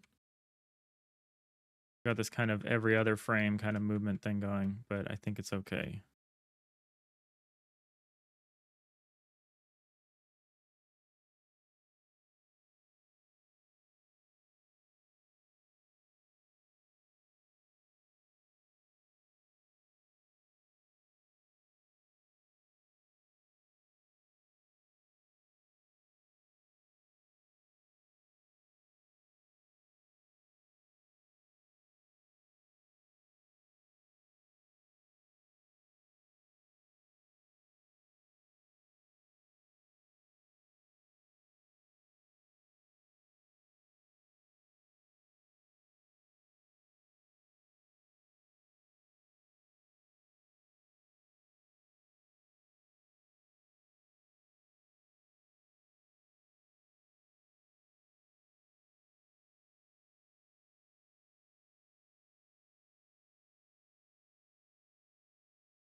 Just got back from getting the meatloaf out of the oven. Appreciate I picked up the Hulk Hoganism. Yeah, always. I can smell what Ryson is cooking.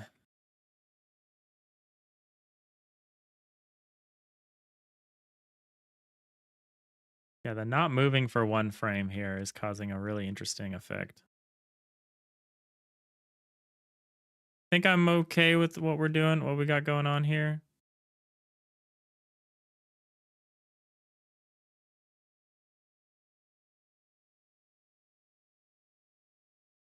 No one's really gonna notice, and I can live with it, so.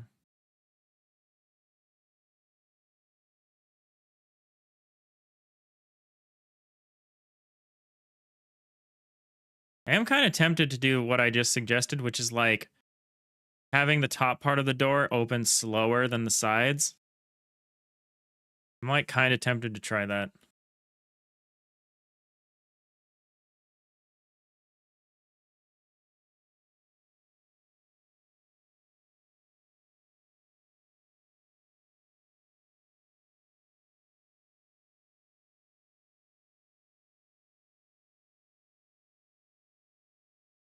But maybe not, because the top this part is really annoying in terms of like visibility. So having it just be there the whole time is probably not good. We probably want to get it out of there as quickly as possible.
Hmm.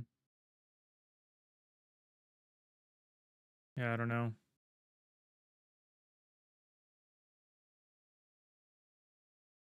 Bryson, yeah, you like to draw too, and you're all about the rules. Perspective is your favorite fundamental.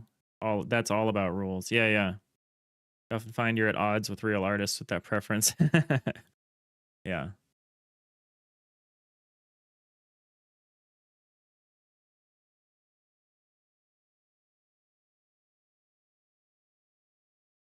Yeah, everything I do is programmer art.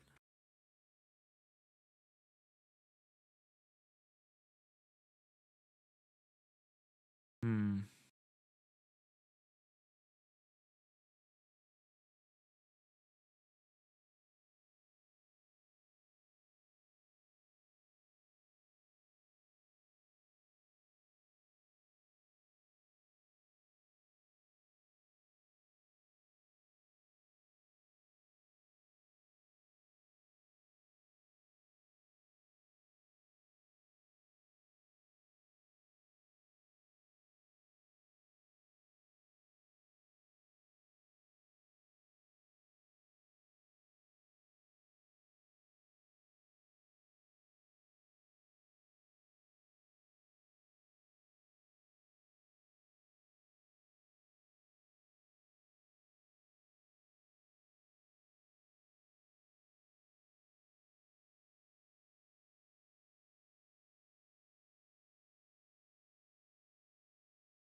Doing something unholy up here.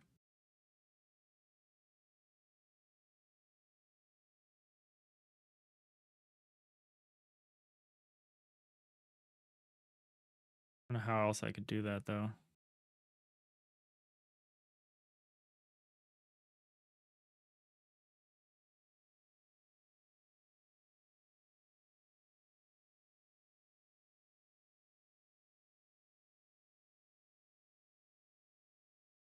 Fine. 1 pixel in one spot. Not gonna let it derail me completely.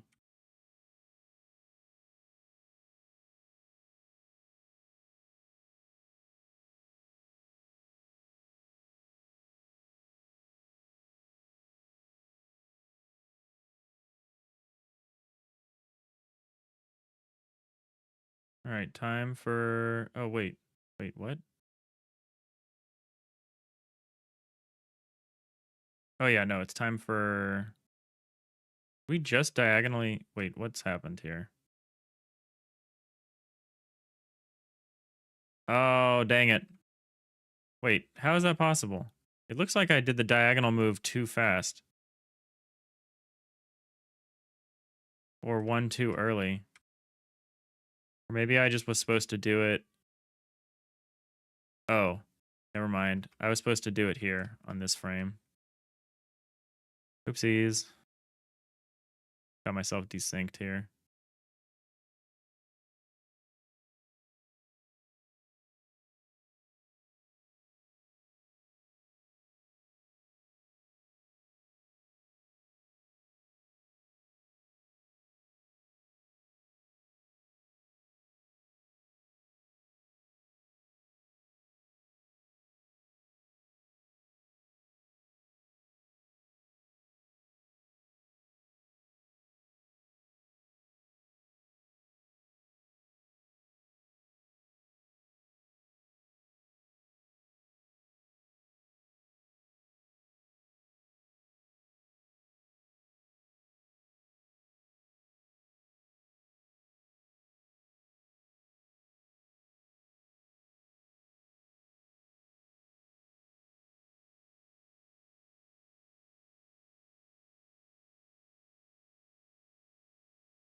There we go.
All right. Animating doors. Doors, doors, doors.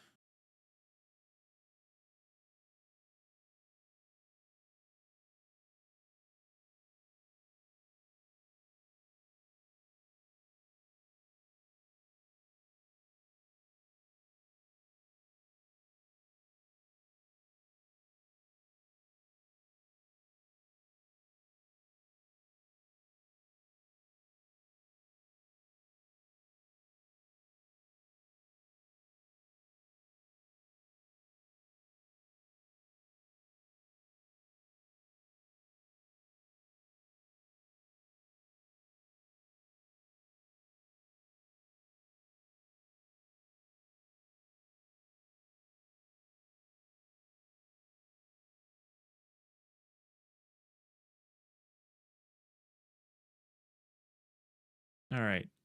This is starting to get tough. Because it's really just starting to disappear completely.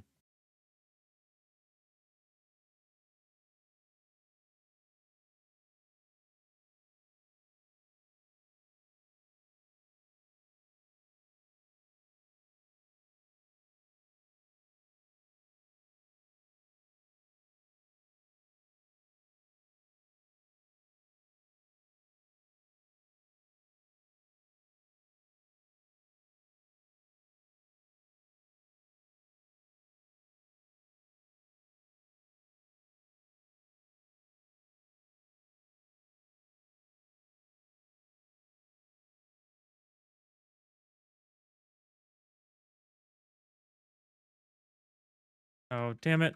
How did I affect this many layers again?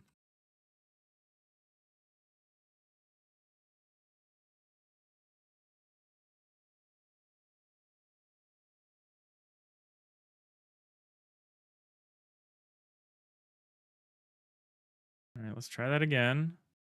See if we can avoid affecting more than one layer at a time.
Good enough.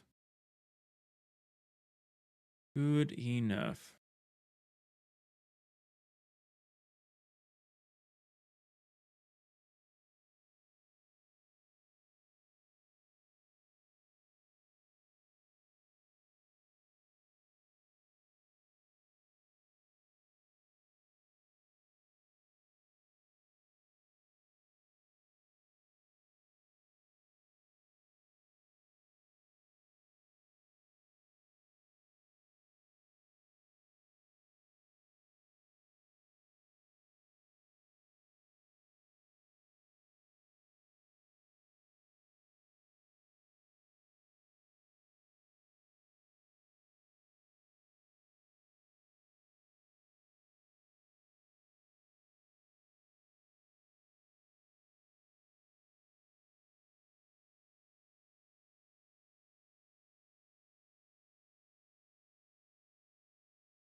Sorry if I'm kind of quiet.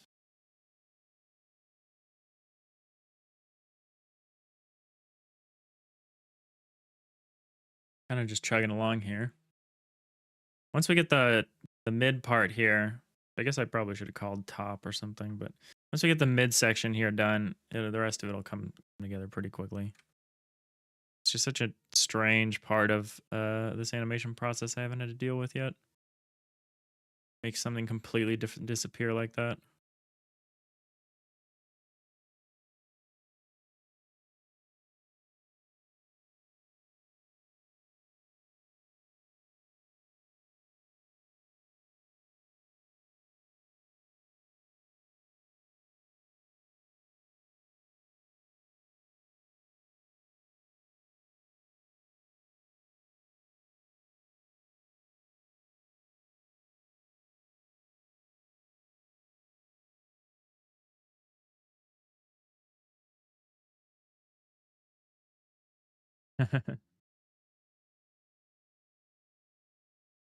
Thanks, Ryson. All right, this is where it's like basically impossible. This is where it like disappears into like a single piece. Uh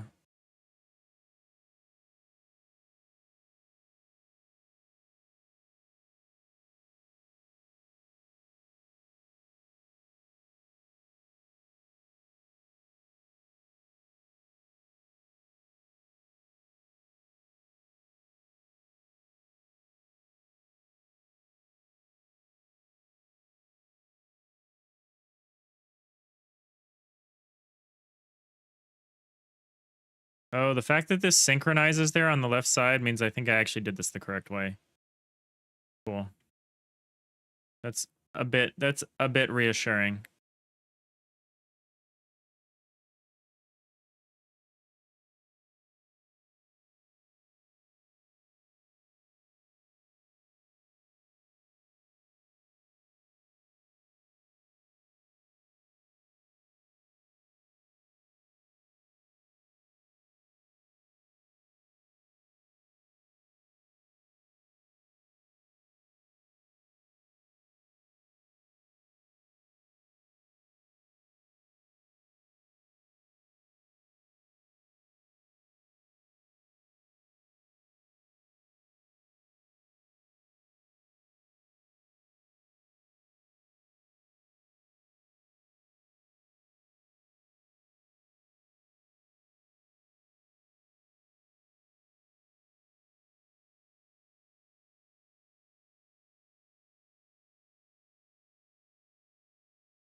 Playing any games, Ryson?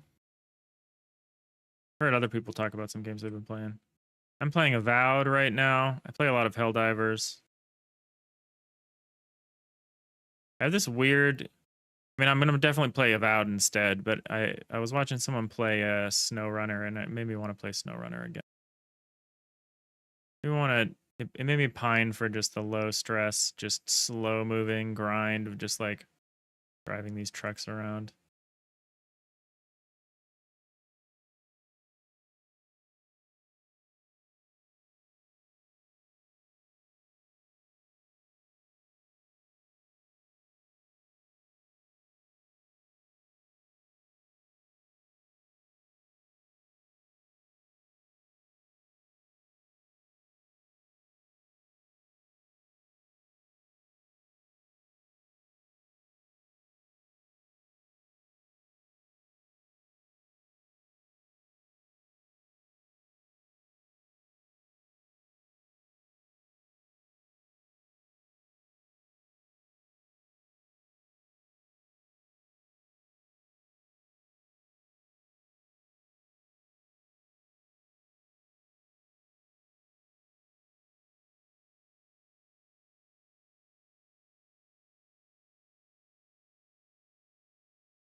I'm not sure what to do about this. Let's just try this.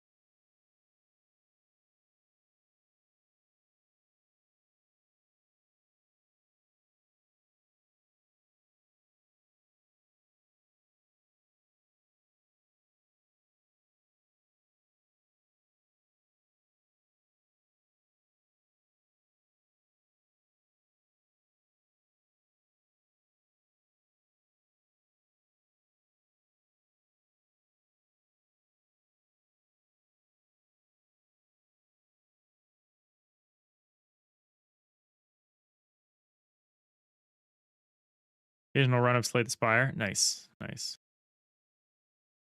Yeah, Slay the Spire 2 is going to be pretty great.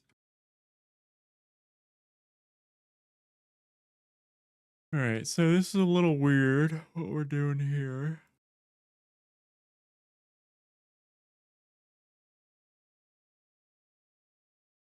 I think it's fine.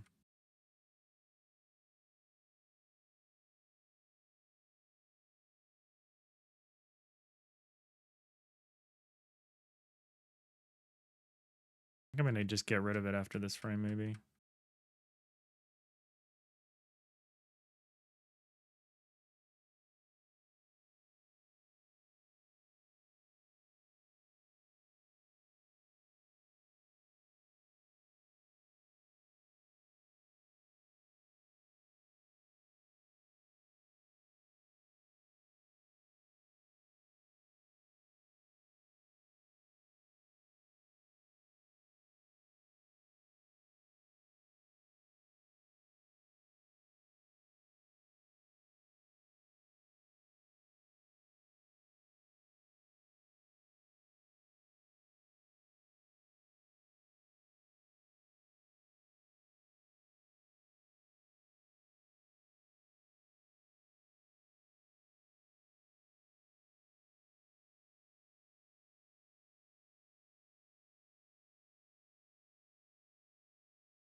All right, so this is the frame where things start to move diagonally.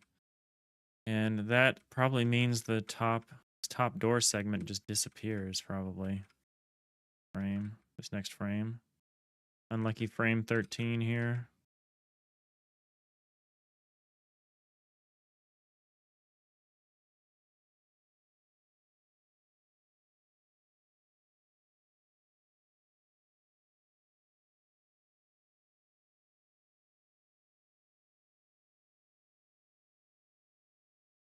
Enjoyed Avowed so far. It feels handcrafted in like the best way. Like every part of the level design feels like it's just this like painstakingly handcrafted space.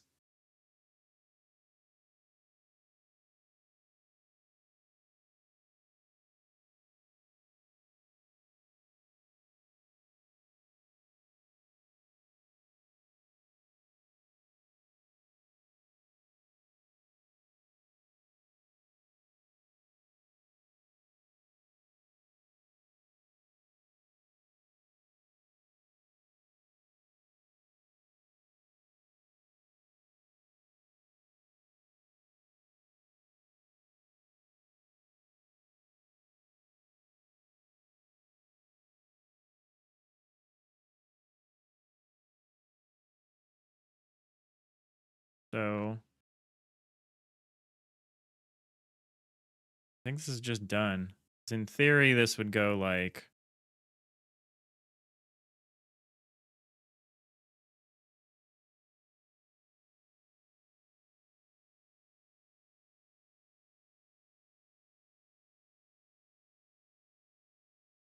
this side and this side are pretty much done.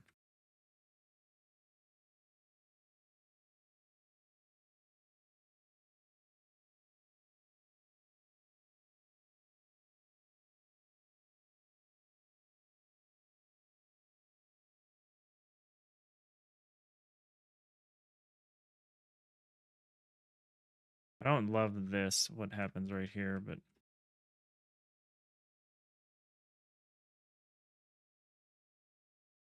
not really anything else to do with that.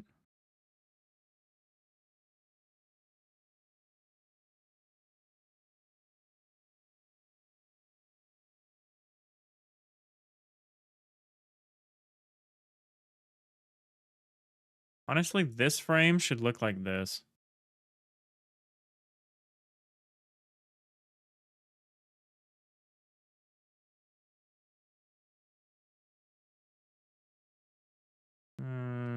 That kind of sucks, though.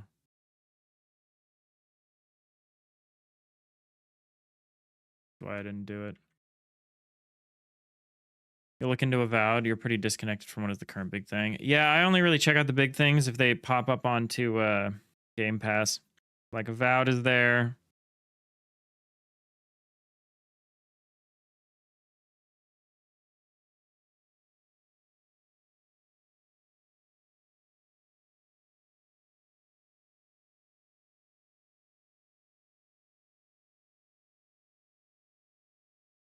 Indiana Jones and the Great Circle is on there.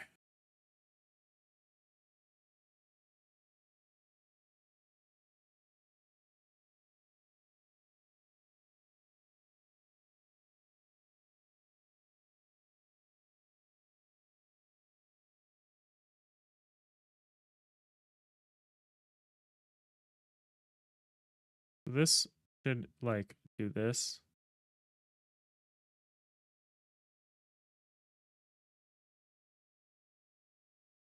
And this should go over one.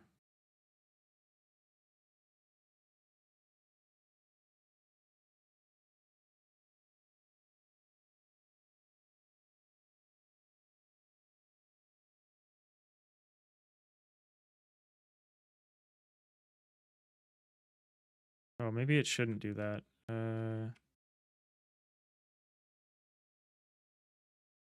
Maybe it should actually go like this.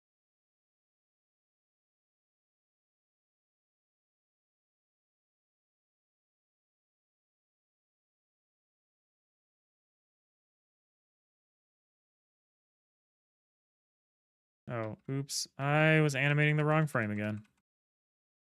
Always doing this.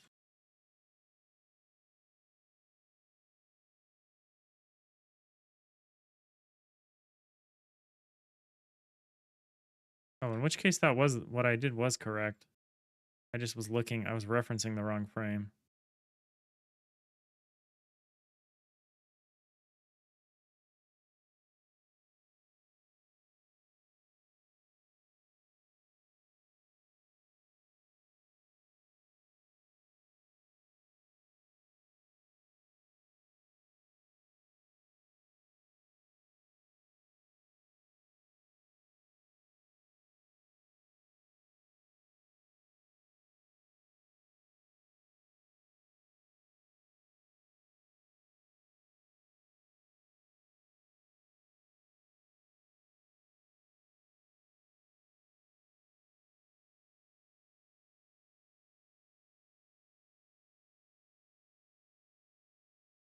Actually, this should maybe disappear now. This should maybe be the last frame of it.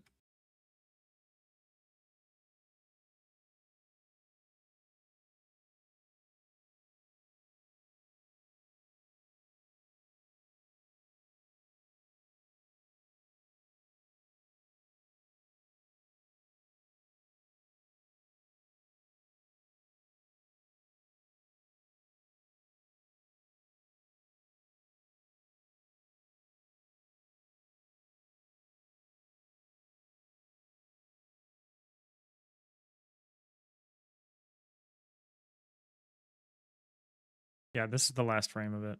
And then it will just disappear because the next frame would be this one moving down and over by one, and by then it's just gone.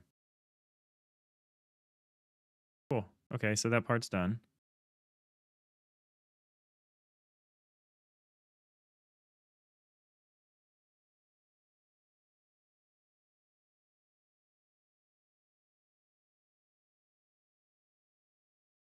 I'm gonna look into my ergonomics because I'm getting this like shoulder arm pain thing, even though I have like a really nice setup here for how my arm reaches out to my desk. I think I'm just not moving enough. Standing still for 3 hours isn't that much better than sitting still for 3 hours. At least as far as, you know, your arms are probably concerned.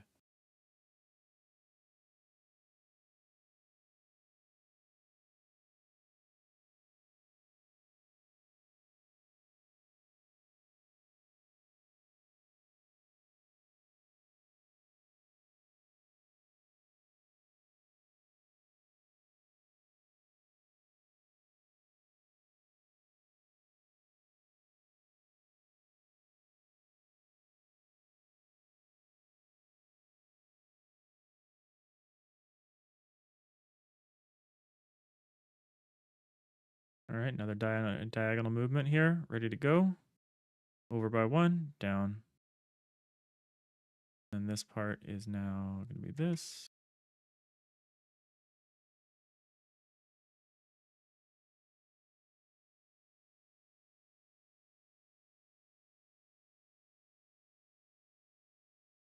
That's not right, is it? I guess it is. I guess that's consistent with what I've been doing, but it doesn't feel right.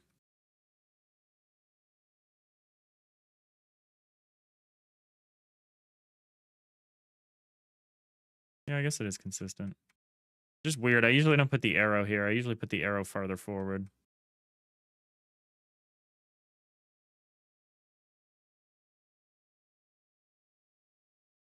One, two, three, four. 1, 2, 3, 4. 1, 2, 3, 4. Yeah, I guess that's consistent.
All right, we're on the home stretch. That middle piece is gone.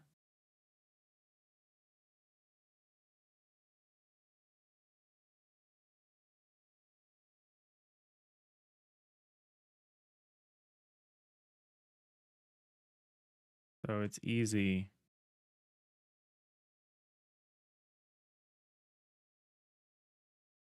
Just closing it out here.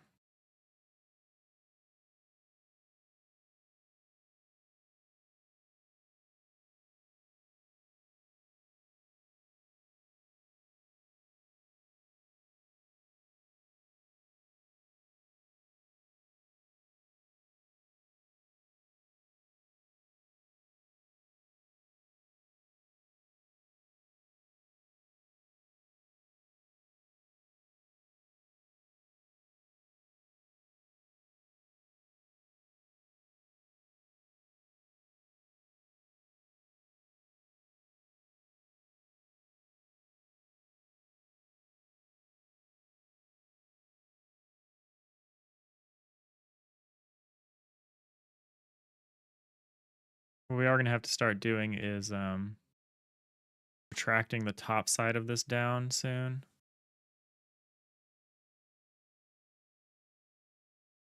It'll make sense when I start to do it, if it doesn't make sense now while I'm explaining it.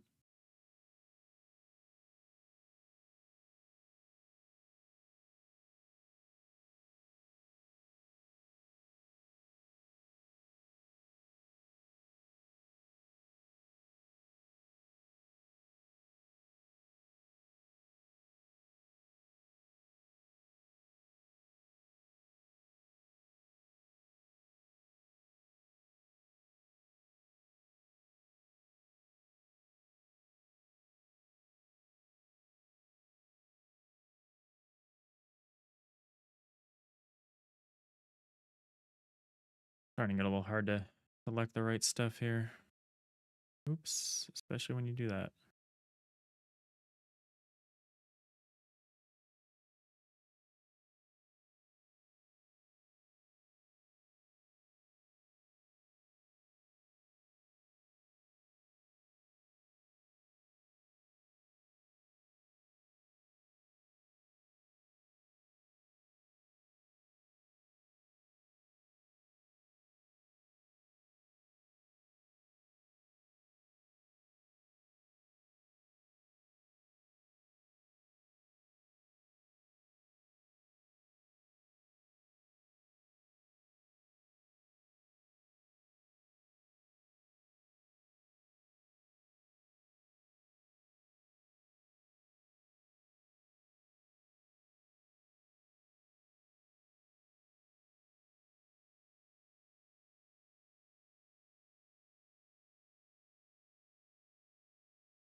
All right, allegedly only 1, 2, 3, 4 more frames.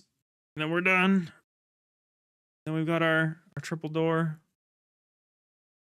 Y pattern triple door, which I do like a lot.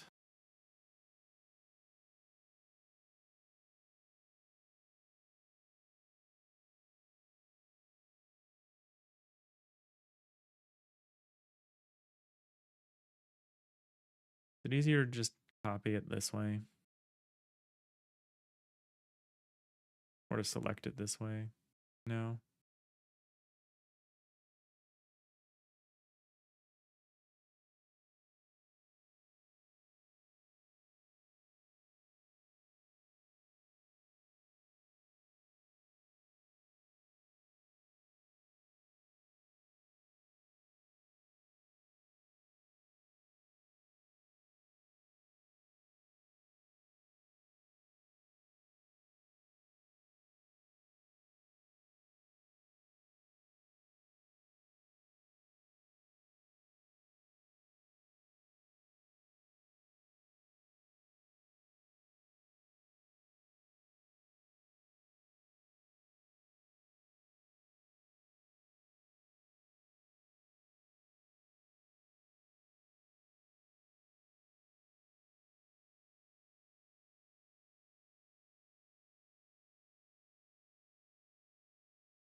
right, now horizontal plus vertical.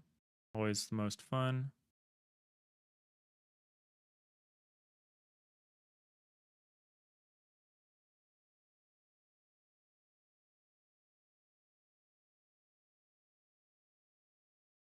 So what we got to do here.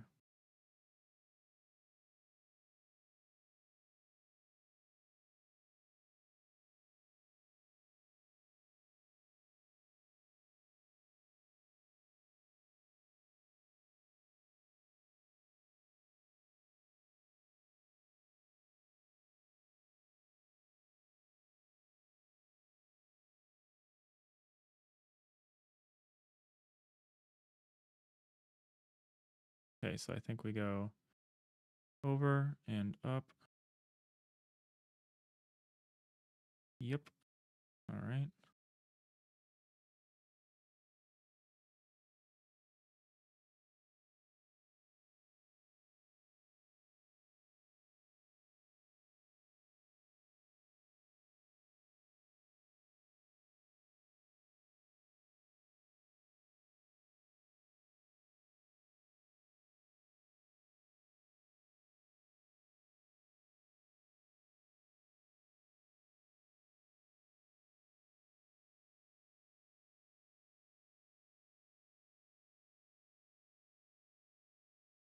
Okay, here's where it gets a little tricky. Now we start reseeding this this area here.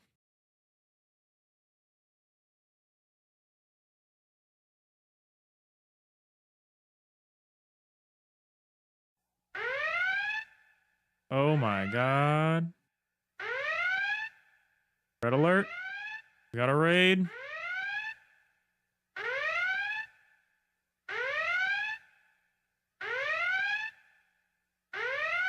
Red alert. Repel borders.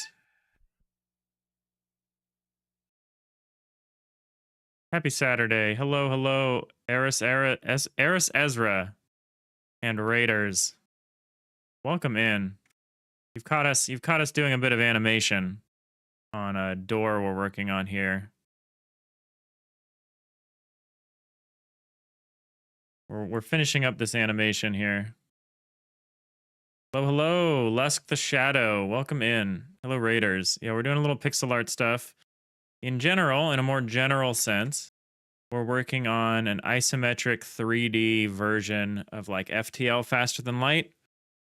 So we're working on kind of version of FTL that's got a little more verticality to it. So you might have like a Star Trek ship style thing where you got like a bridge and then some decks and then like engines and like cargo bay. Just add a little more space, a little more spatial depth to it. So we've been spending almost all of our time working on a tool.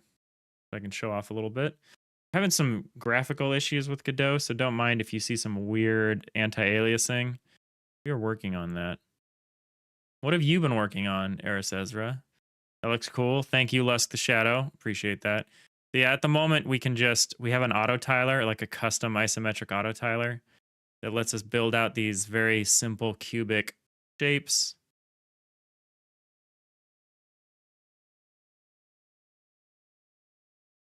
We can build them out. We've got auto tiling for like doors.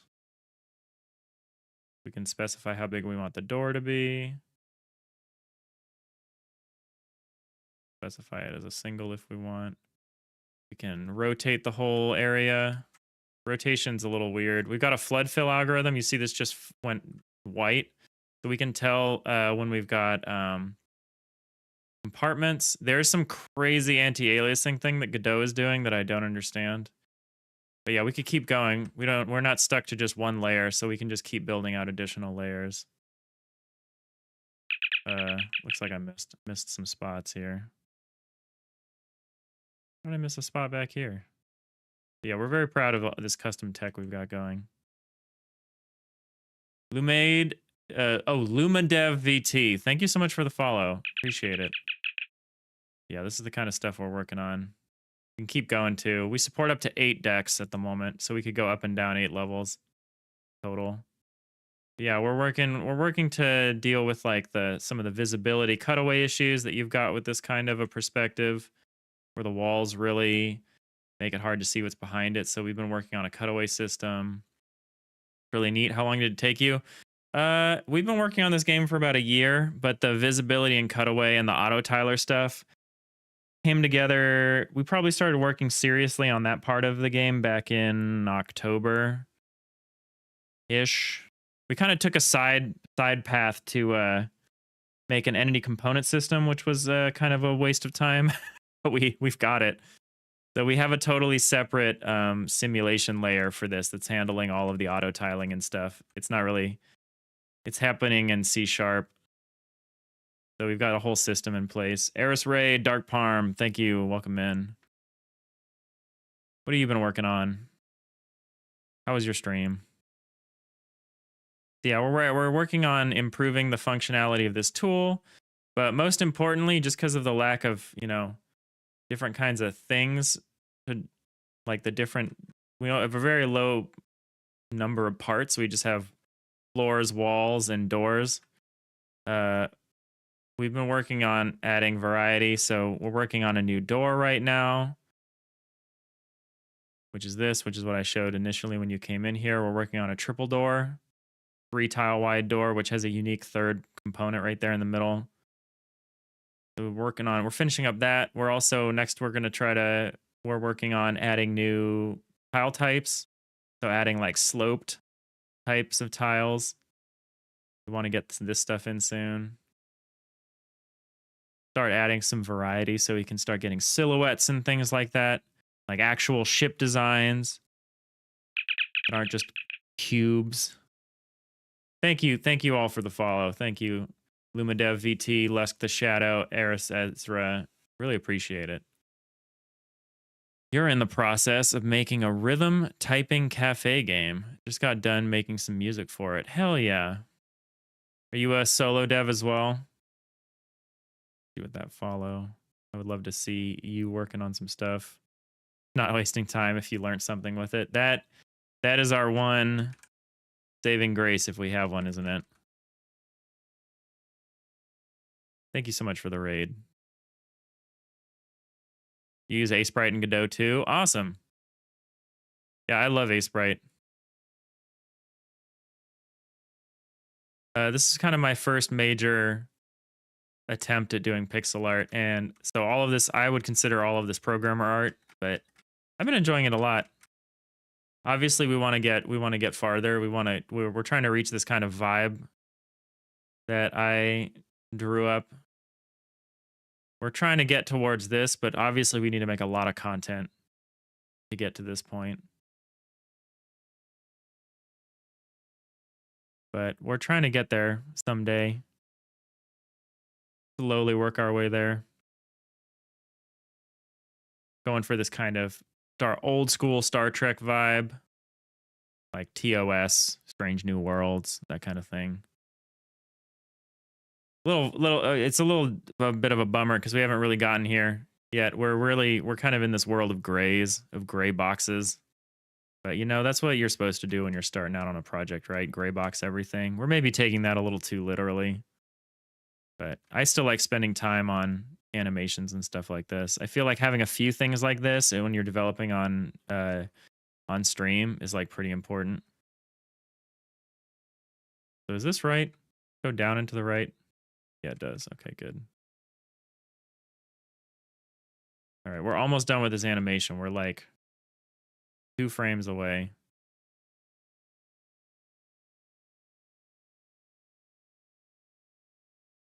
Very exciting. Well, thank you for the raid. If you can hang out, that would be great. I'd love to hear more about the kind of stuff you're doing. Got questions. If you got a raid and run, no worries, understandable. But I appreciate anyone who takes the time to hang out with us here on a fine Saturday afternoon. I'm sure you could be doing better things.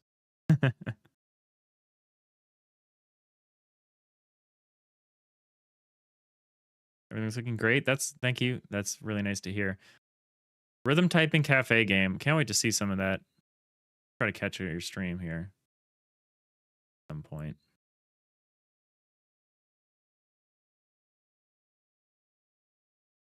So you do music, you do programming, you do art. Yeah, it sounds like you're a solo dev like me. That's really great. Nice to meet another solo dev. Kind of does a little bit of everything. It's been a great learning experience for me.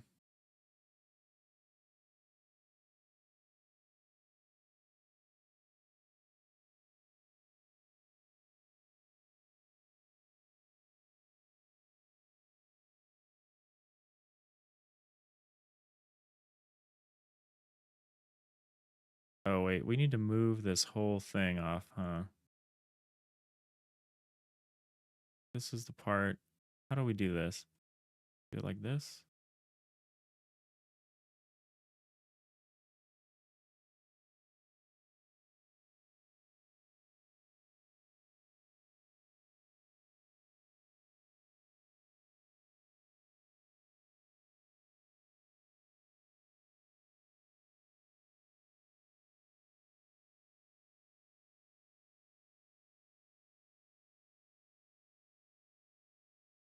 Hmm. Struggling a little bit with that, but that's fine. Paint this in. I think I'm getting this a little wrong here. No, we need this to go. We need this to leave here. But how do we manage that? Oh, should I? We're in a little bit of a pickle here with this because we have this door frame in the back. And we need to recede into the door frame. A little struggling a little bit with that part here.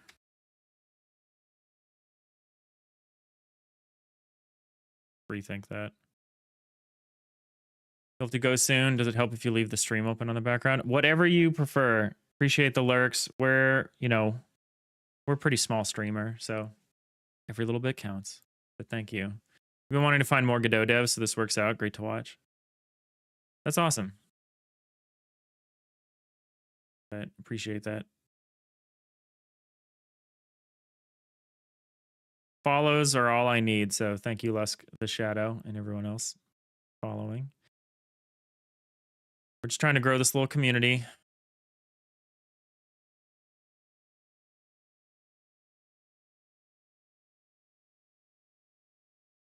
We've only been streaming about a year, and we've been working on this game the whole time. We'll take breaks to do a game jam now and again, but fairly rare. So how do I make this part disappear right while looking correct? I think I see how to do this. So we basically move everything over. Let's just move everything over and then cut off the pieces of it that we don't need here. I think that's the way to do this.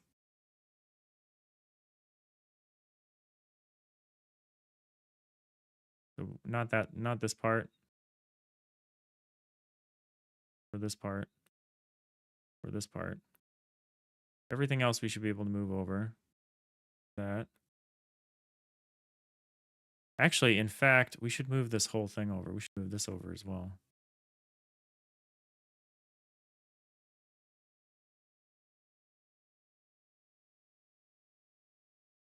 Although, actually, no, we want the frame.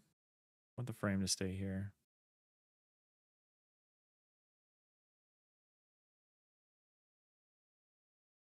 Let's hide the door frame for a minute. And so that's erased. That's erased. That's erased.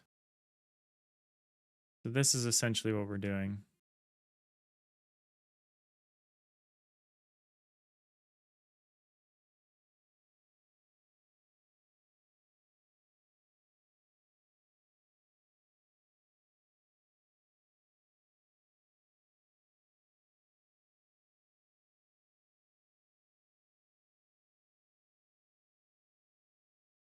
If we put the frame back up in the background here. Oh, wait, what? Oh, that's not the frame. No, that should work. Why doesn't that work? Oh, we need to start erasing things. That's what we need to do. So we need to erase this. We basically need to erase all of this. This.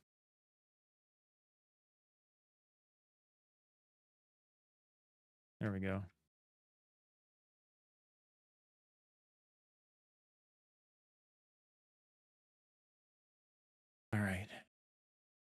That's gonna look a little weird, but it's okay.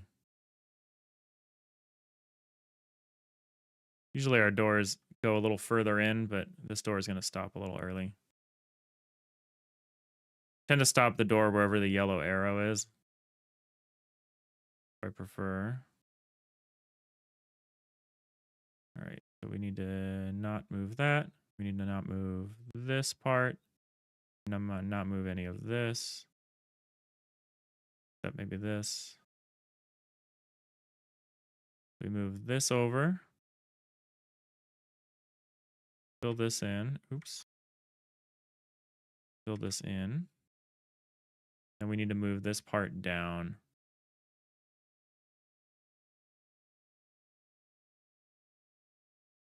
Like that.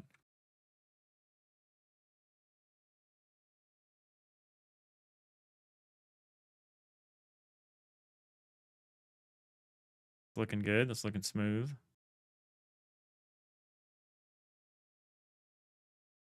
One more frame and then we're done.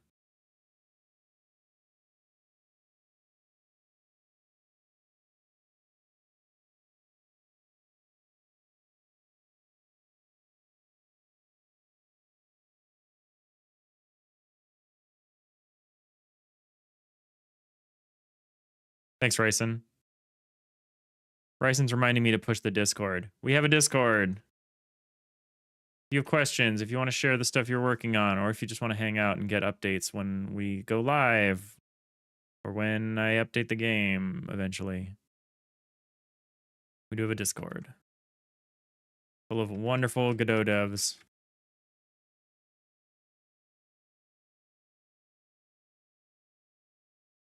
Thanks for the reminder, Ryson. Ryson is over on YouTube, in case you're wondering who this person is that I keep talking to. We are multi-streaming, Twitch and YouTube. Whatever you like, whatever you prefer. Whatever your preferred platform.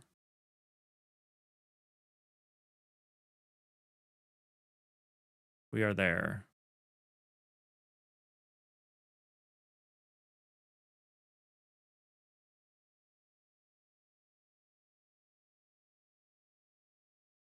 All right, move this over by one. Boom.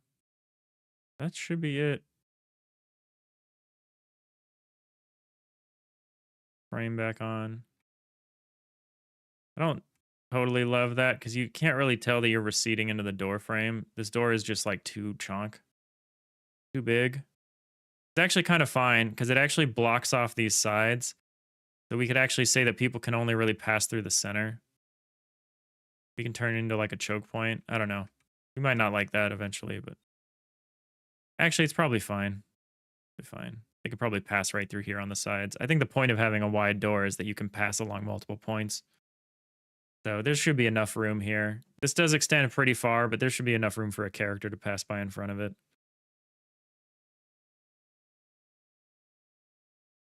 All right, now this one.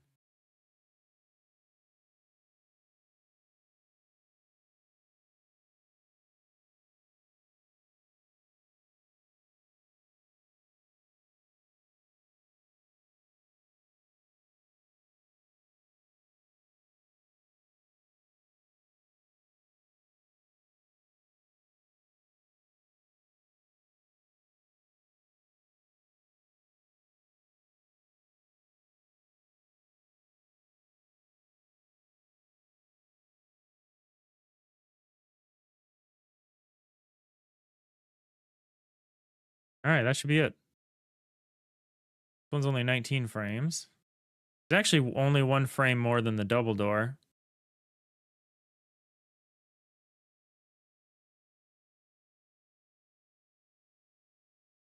Double door is 18 frames, and it's because these doors jut out so far. That's like the double door. Oh god, I forgot. I need to light this. Oh my god. I'm gonna have to do the shadow. The door opens.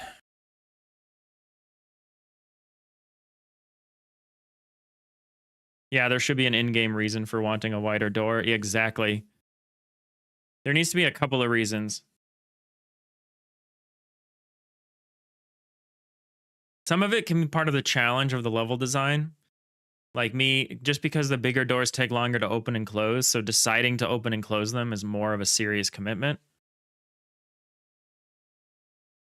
But there should be consequences of that. Like, yeah, it should be, you should be able to pass through and not be able to block a single door in, or a single, you shouldn't be able to block an entryway that's multiple tiles with just one person. Whereas you could easily block a single door. Like a single door, you could just block by putting someone in there. And then that would be a good way to repel boarders and stuff. If you're trying to keep them out of a room, you just put one person in the doorway or something. If you're not able to close the door, if the door's broken or something.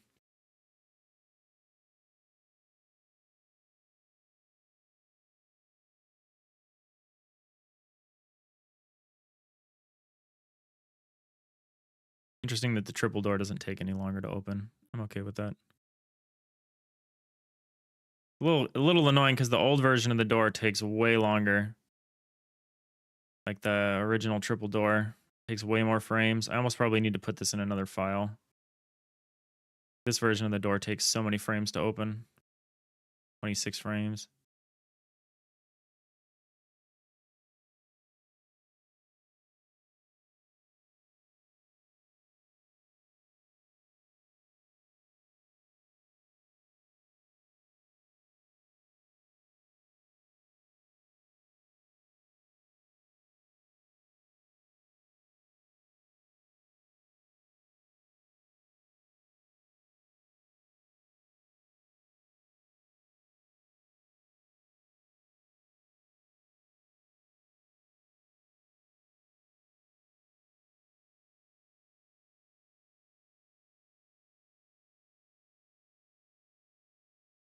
All right, so lighting this is going to be really fascinating. There's multiple things affecting it. We're going to light this face, and we're going to light these faces. We're going to need to light it across multiple angles because the light's going to come in like this and like this. This is going to be interesting. Luckily, the top piece should be pretty easy to do.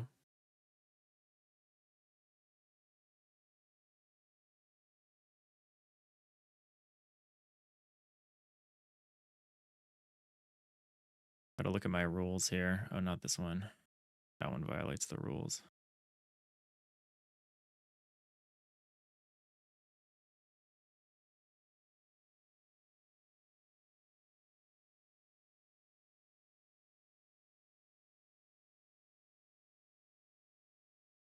All right, so, oops, close that. So lighting this one is going to be like,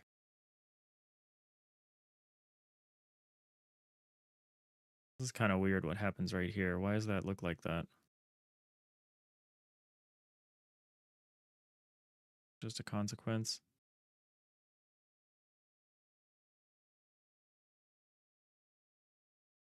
Oh, I see. That's fine. All right, so this part's first. So this is where it's going to get lit up first. What's the color I use for the lit block? Ah, it's this one. Should be the same color as this. These should be the same. Not though. Oh, this is the lit color. This should be the same. Yeah, it is. Okay.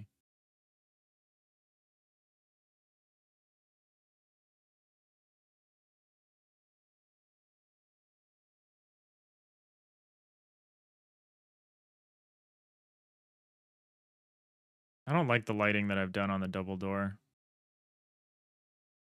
I think I'm going to change that one. But let's not worry about that right now.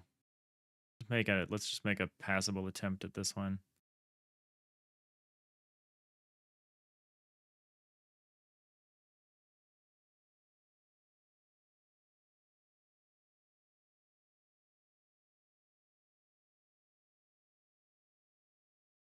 Oh, I gotta make sure I'm painting on the right object.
This should be like mostly lit then, right?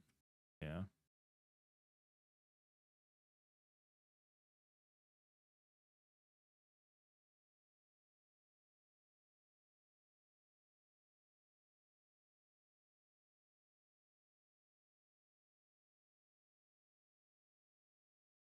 Light this up, maybe like this.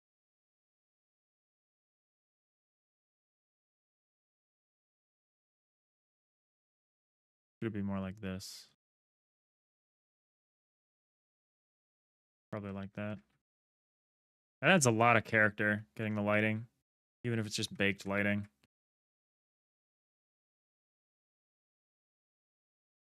Yeah, that's good. That's good. Like that.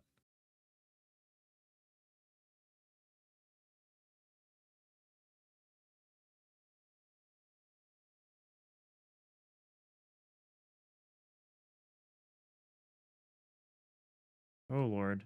Once again, really important to make sure you're painting the lighting on the correct object.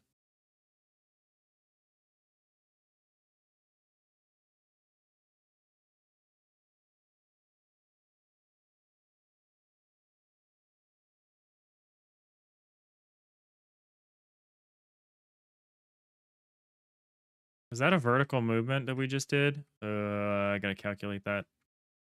Um,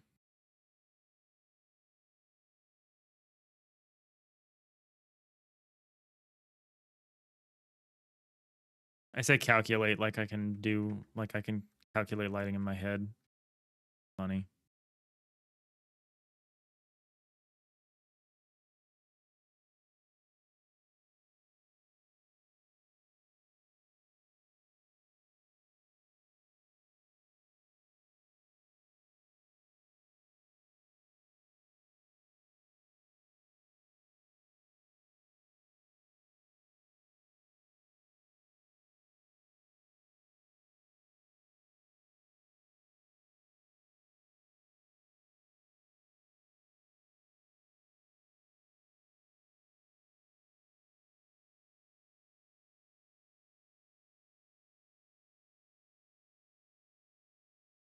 Should I go a little subtler? Should it be more like this?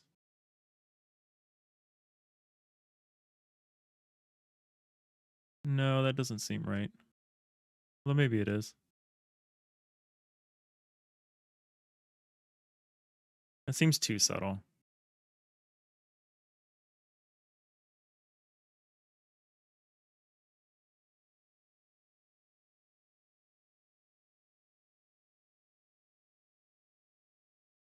Yeah.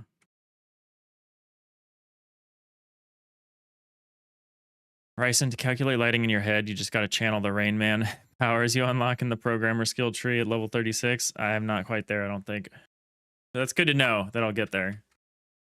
I just have something of a rule. I know we've been talking about rules all day for drawing. I just have I have a very arbitrary rule about how I propagate lighting in this perspective, and I just try to follow it so that even if it's wrong, it's at least consistent. All right, let's go to the far door. So the trick with this, though, is this moves up and this moves down. They're both moving at the same time, so maybe that actually doesn't do anything. Maybe it should, though. It should be like...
Oh, this also moves up. I need to consider that when I'm propagating this. One is also moving up. So maybe it's like this.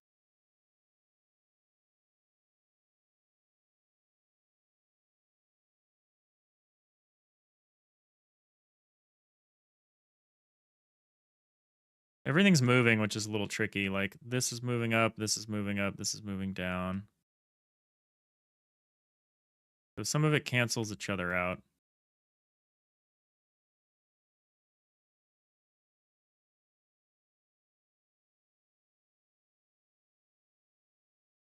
This looks better.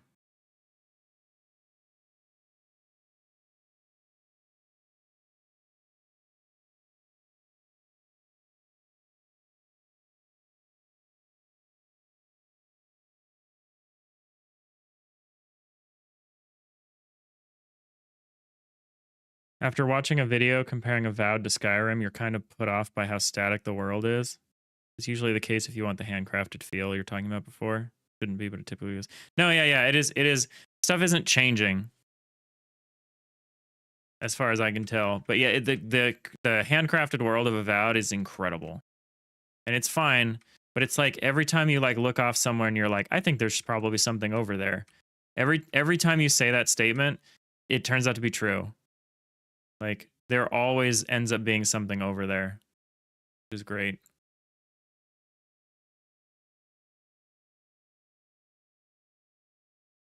I mean, does it change over time? I don't know. I actually haven't played enough of the game, but based on what I'm seeing, it seems kind of interesting going on there.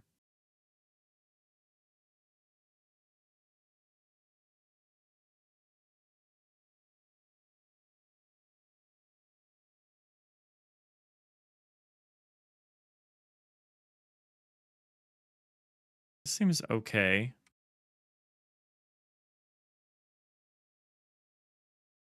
Go to the next one for the mid.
Should be no reason why you can't place dynamic props as tastefully as you can static items.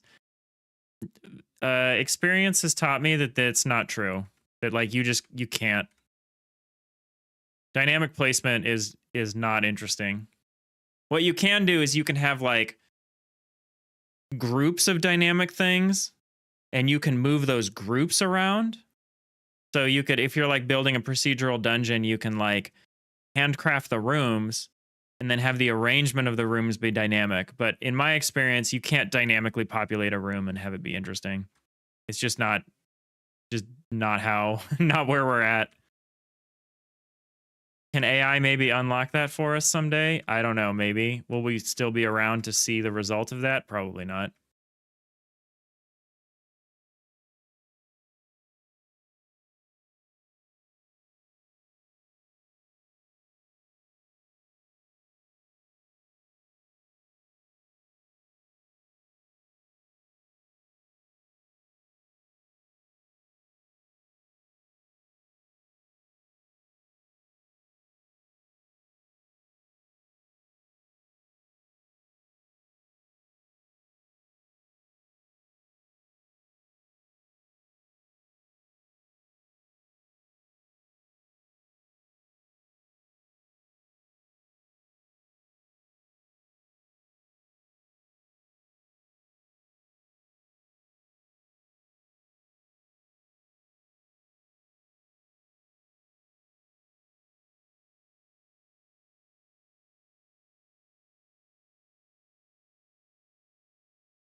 All right, this shadow's coming together all right.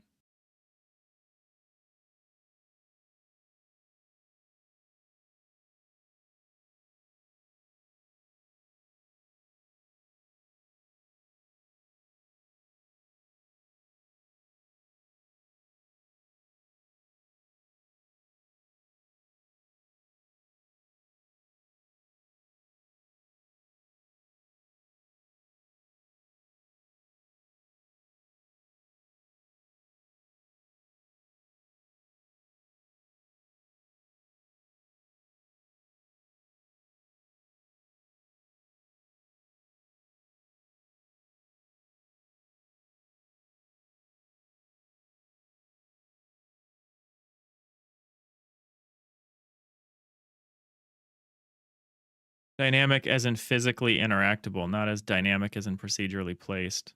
You're talking about still having level designers place them in both cases. Oh, okay. You're seeing composed of dynamic bodies versus with baked in static bodies. Oh, so you just want the physics bullshit of Skyrim. That makes sense. That makes sense. I don't mind not having that.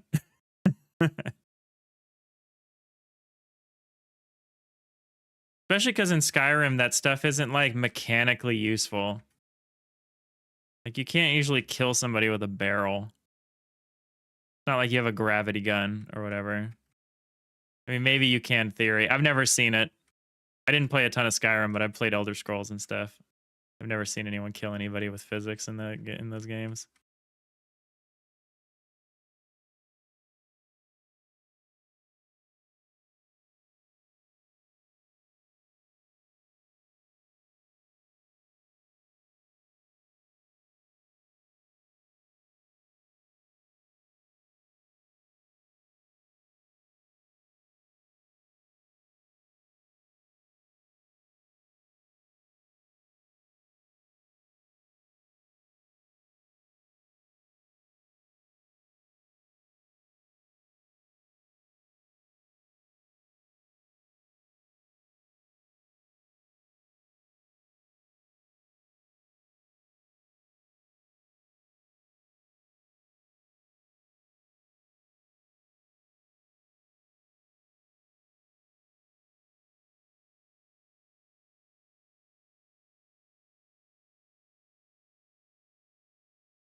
All right, I'm happy with that piece. So let's focus on the back door. Do the rest of these shadows here.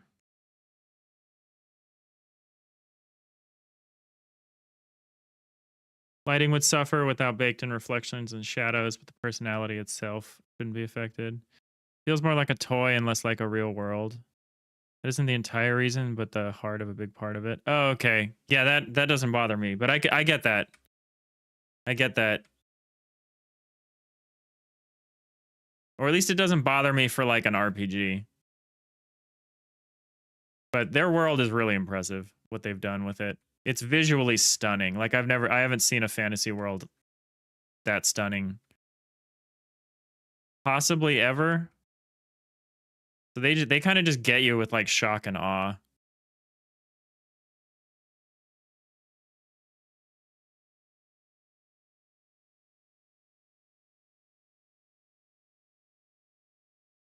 And there's cool ways in the world in which the world is like interactive. Like you can swim, and there's like quite a bit of stuff they've done under the water, which is pretty interesting and not something I expected.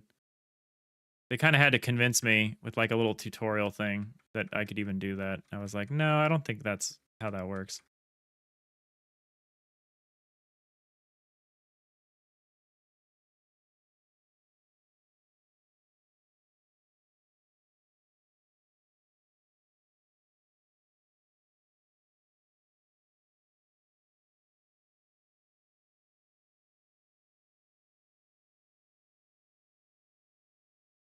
Hmm.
All right, lighting is almost done here.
All right, I'm concentrating a little bit here, but there's an awkward thing here that I need to decide how to deal with. Probably like just do like this.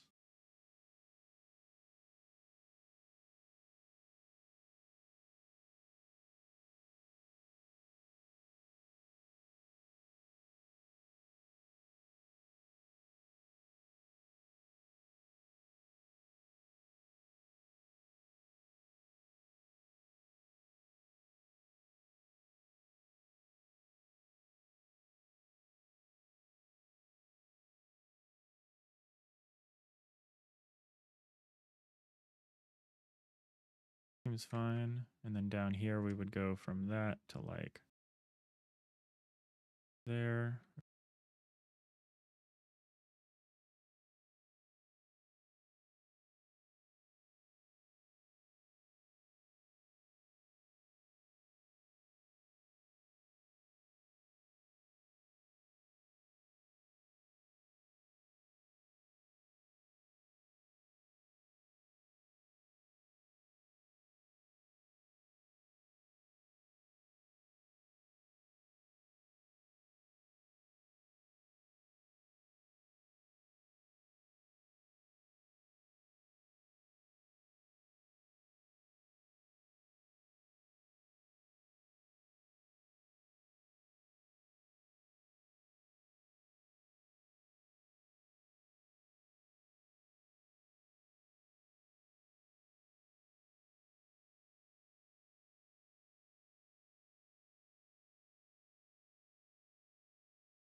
Oh shoot, I need to do the shadows without this piece in the way. I need to actually make sure I draw the whole thing.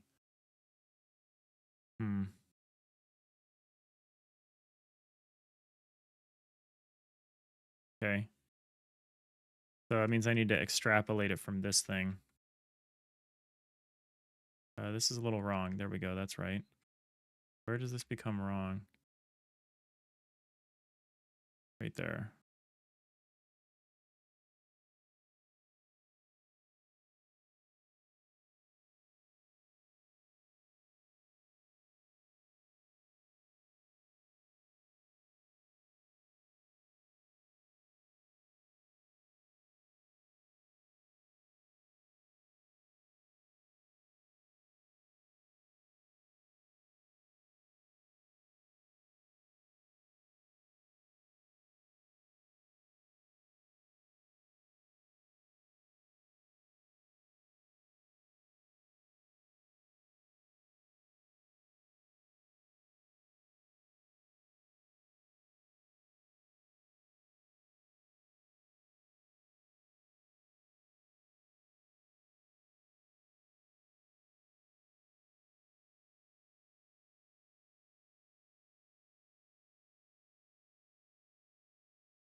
There we go. All right. I was like, why does that look so wrong?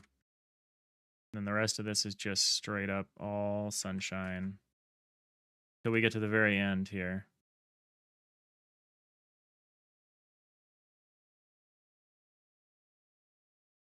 Right here.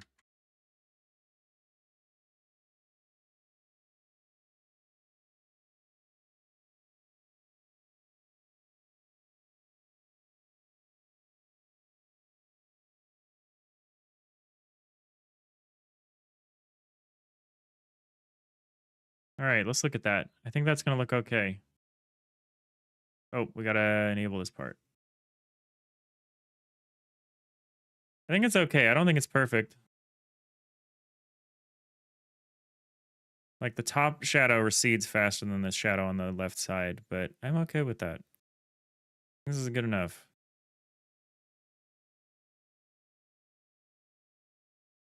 I think we're pretty happy with this.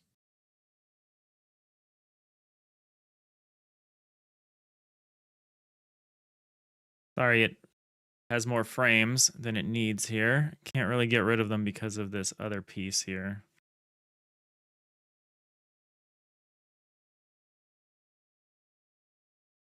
I'll have to figure out what to do about that.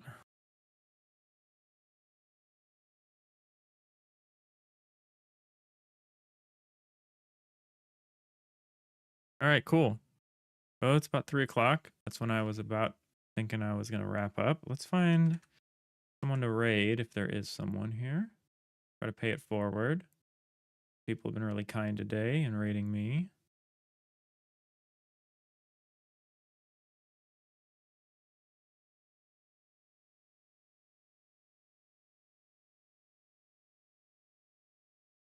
All right, I think I got a good game dev to go watch. I think we're gonna go raid Daria. Let me see, make sure they're still streaming for a minute. Getting some tea. We'll be back soon. All right, let's wait till they come back. Let's hang out for a little bit. Ryson, shouldn't you see the door nestled inside that cavity? Without it, it seems like the door teleports away. What do you mean? You mean this one? You mean the top part here that disappears, that literally disappears, or do you mean this thing over here on the side? On the right side. This does nestle into the doorway. You're leaving it. You were leaving it. Yeah, sorry. It is literally going to stop at the last frame. We just have we're using less frames than the original version of the triple door was using. The original version of the triple door needed all 26 frames because it's just this monster of a door. Because yeah, the number of frames is based on the number of pixels from the arrow to the edge of the screen, which is good to know. I'd never consciously was never consciously aware of that. So most of these, the arrows actually overlap, which is why the double door actually is only 1 frame less than the triple door, or the new version of the triple door. I should probably have moved these arrows over by 1, but I don't want to, so I'm not going to. But that would be consistent with like the old double door. Let's look at the old double door here.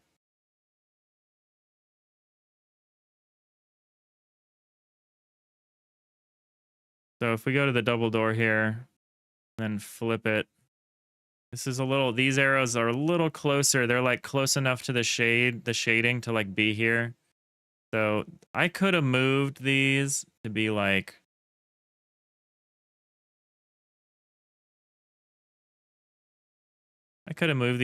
here.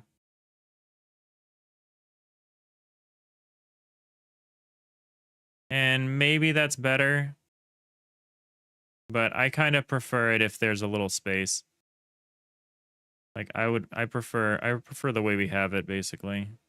I don't like that. There's a tangent here that I don't like.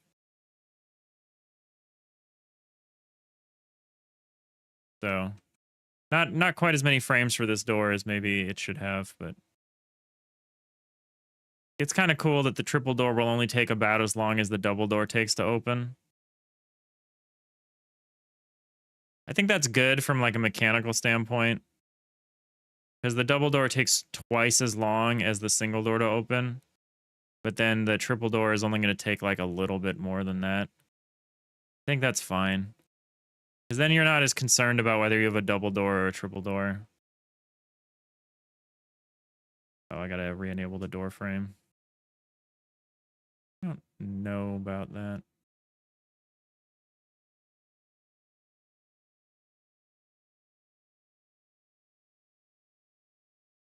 All right, it looks like Daria is back. I think we're gonna raid out.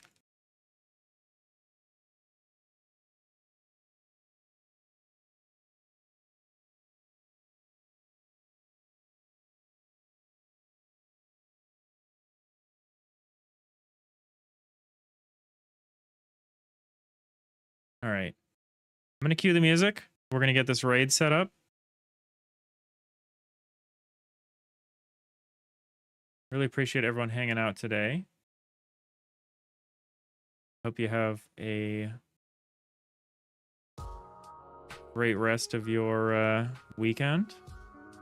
Appreciate the raid again, Eris Ezra and the raiders coming in, hanging out with us. Cue up the raid.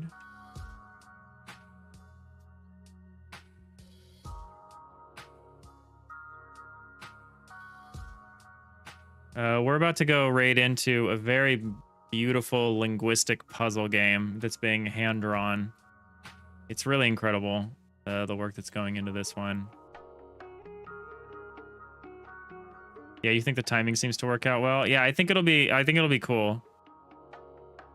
So there's like small doors and big doors.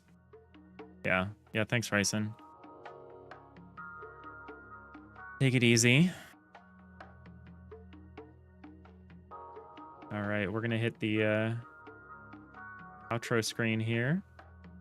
Again, thank you all so much for watching. If you're on Twitch, I hope you join me in this raid.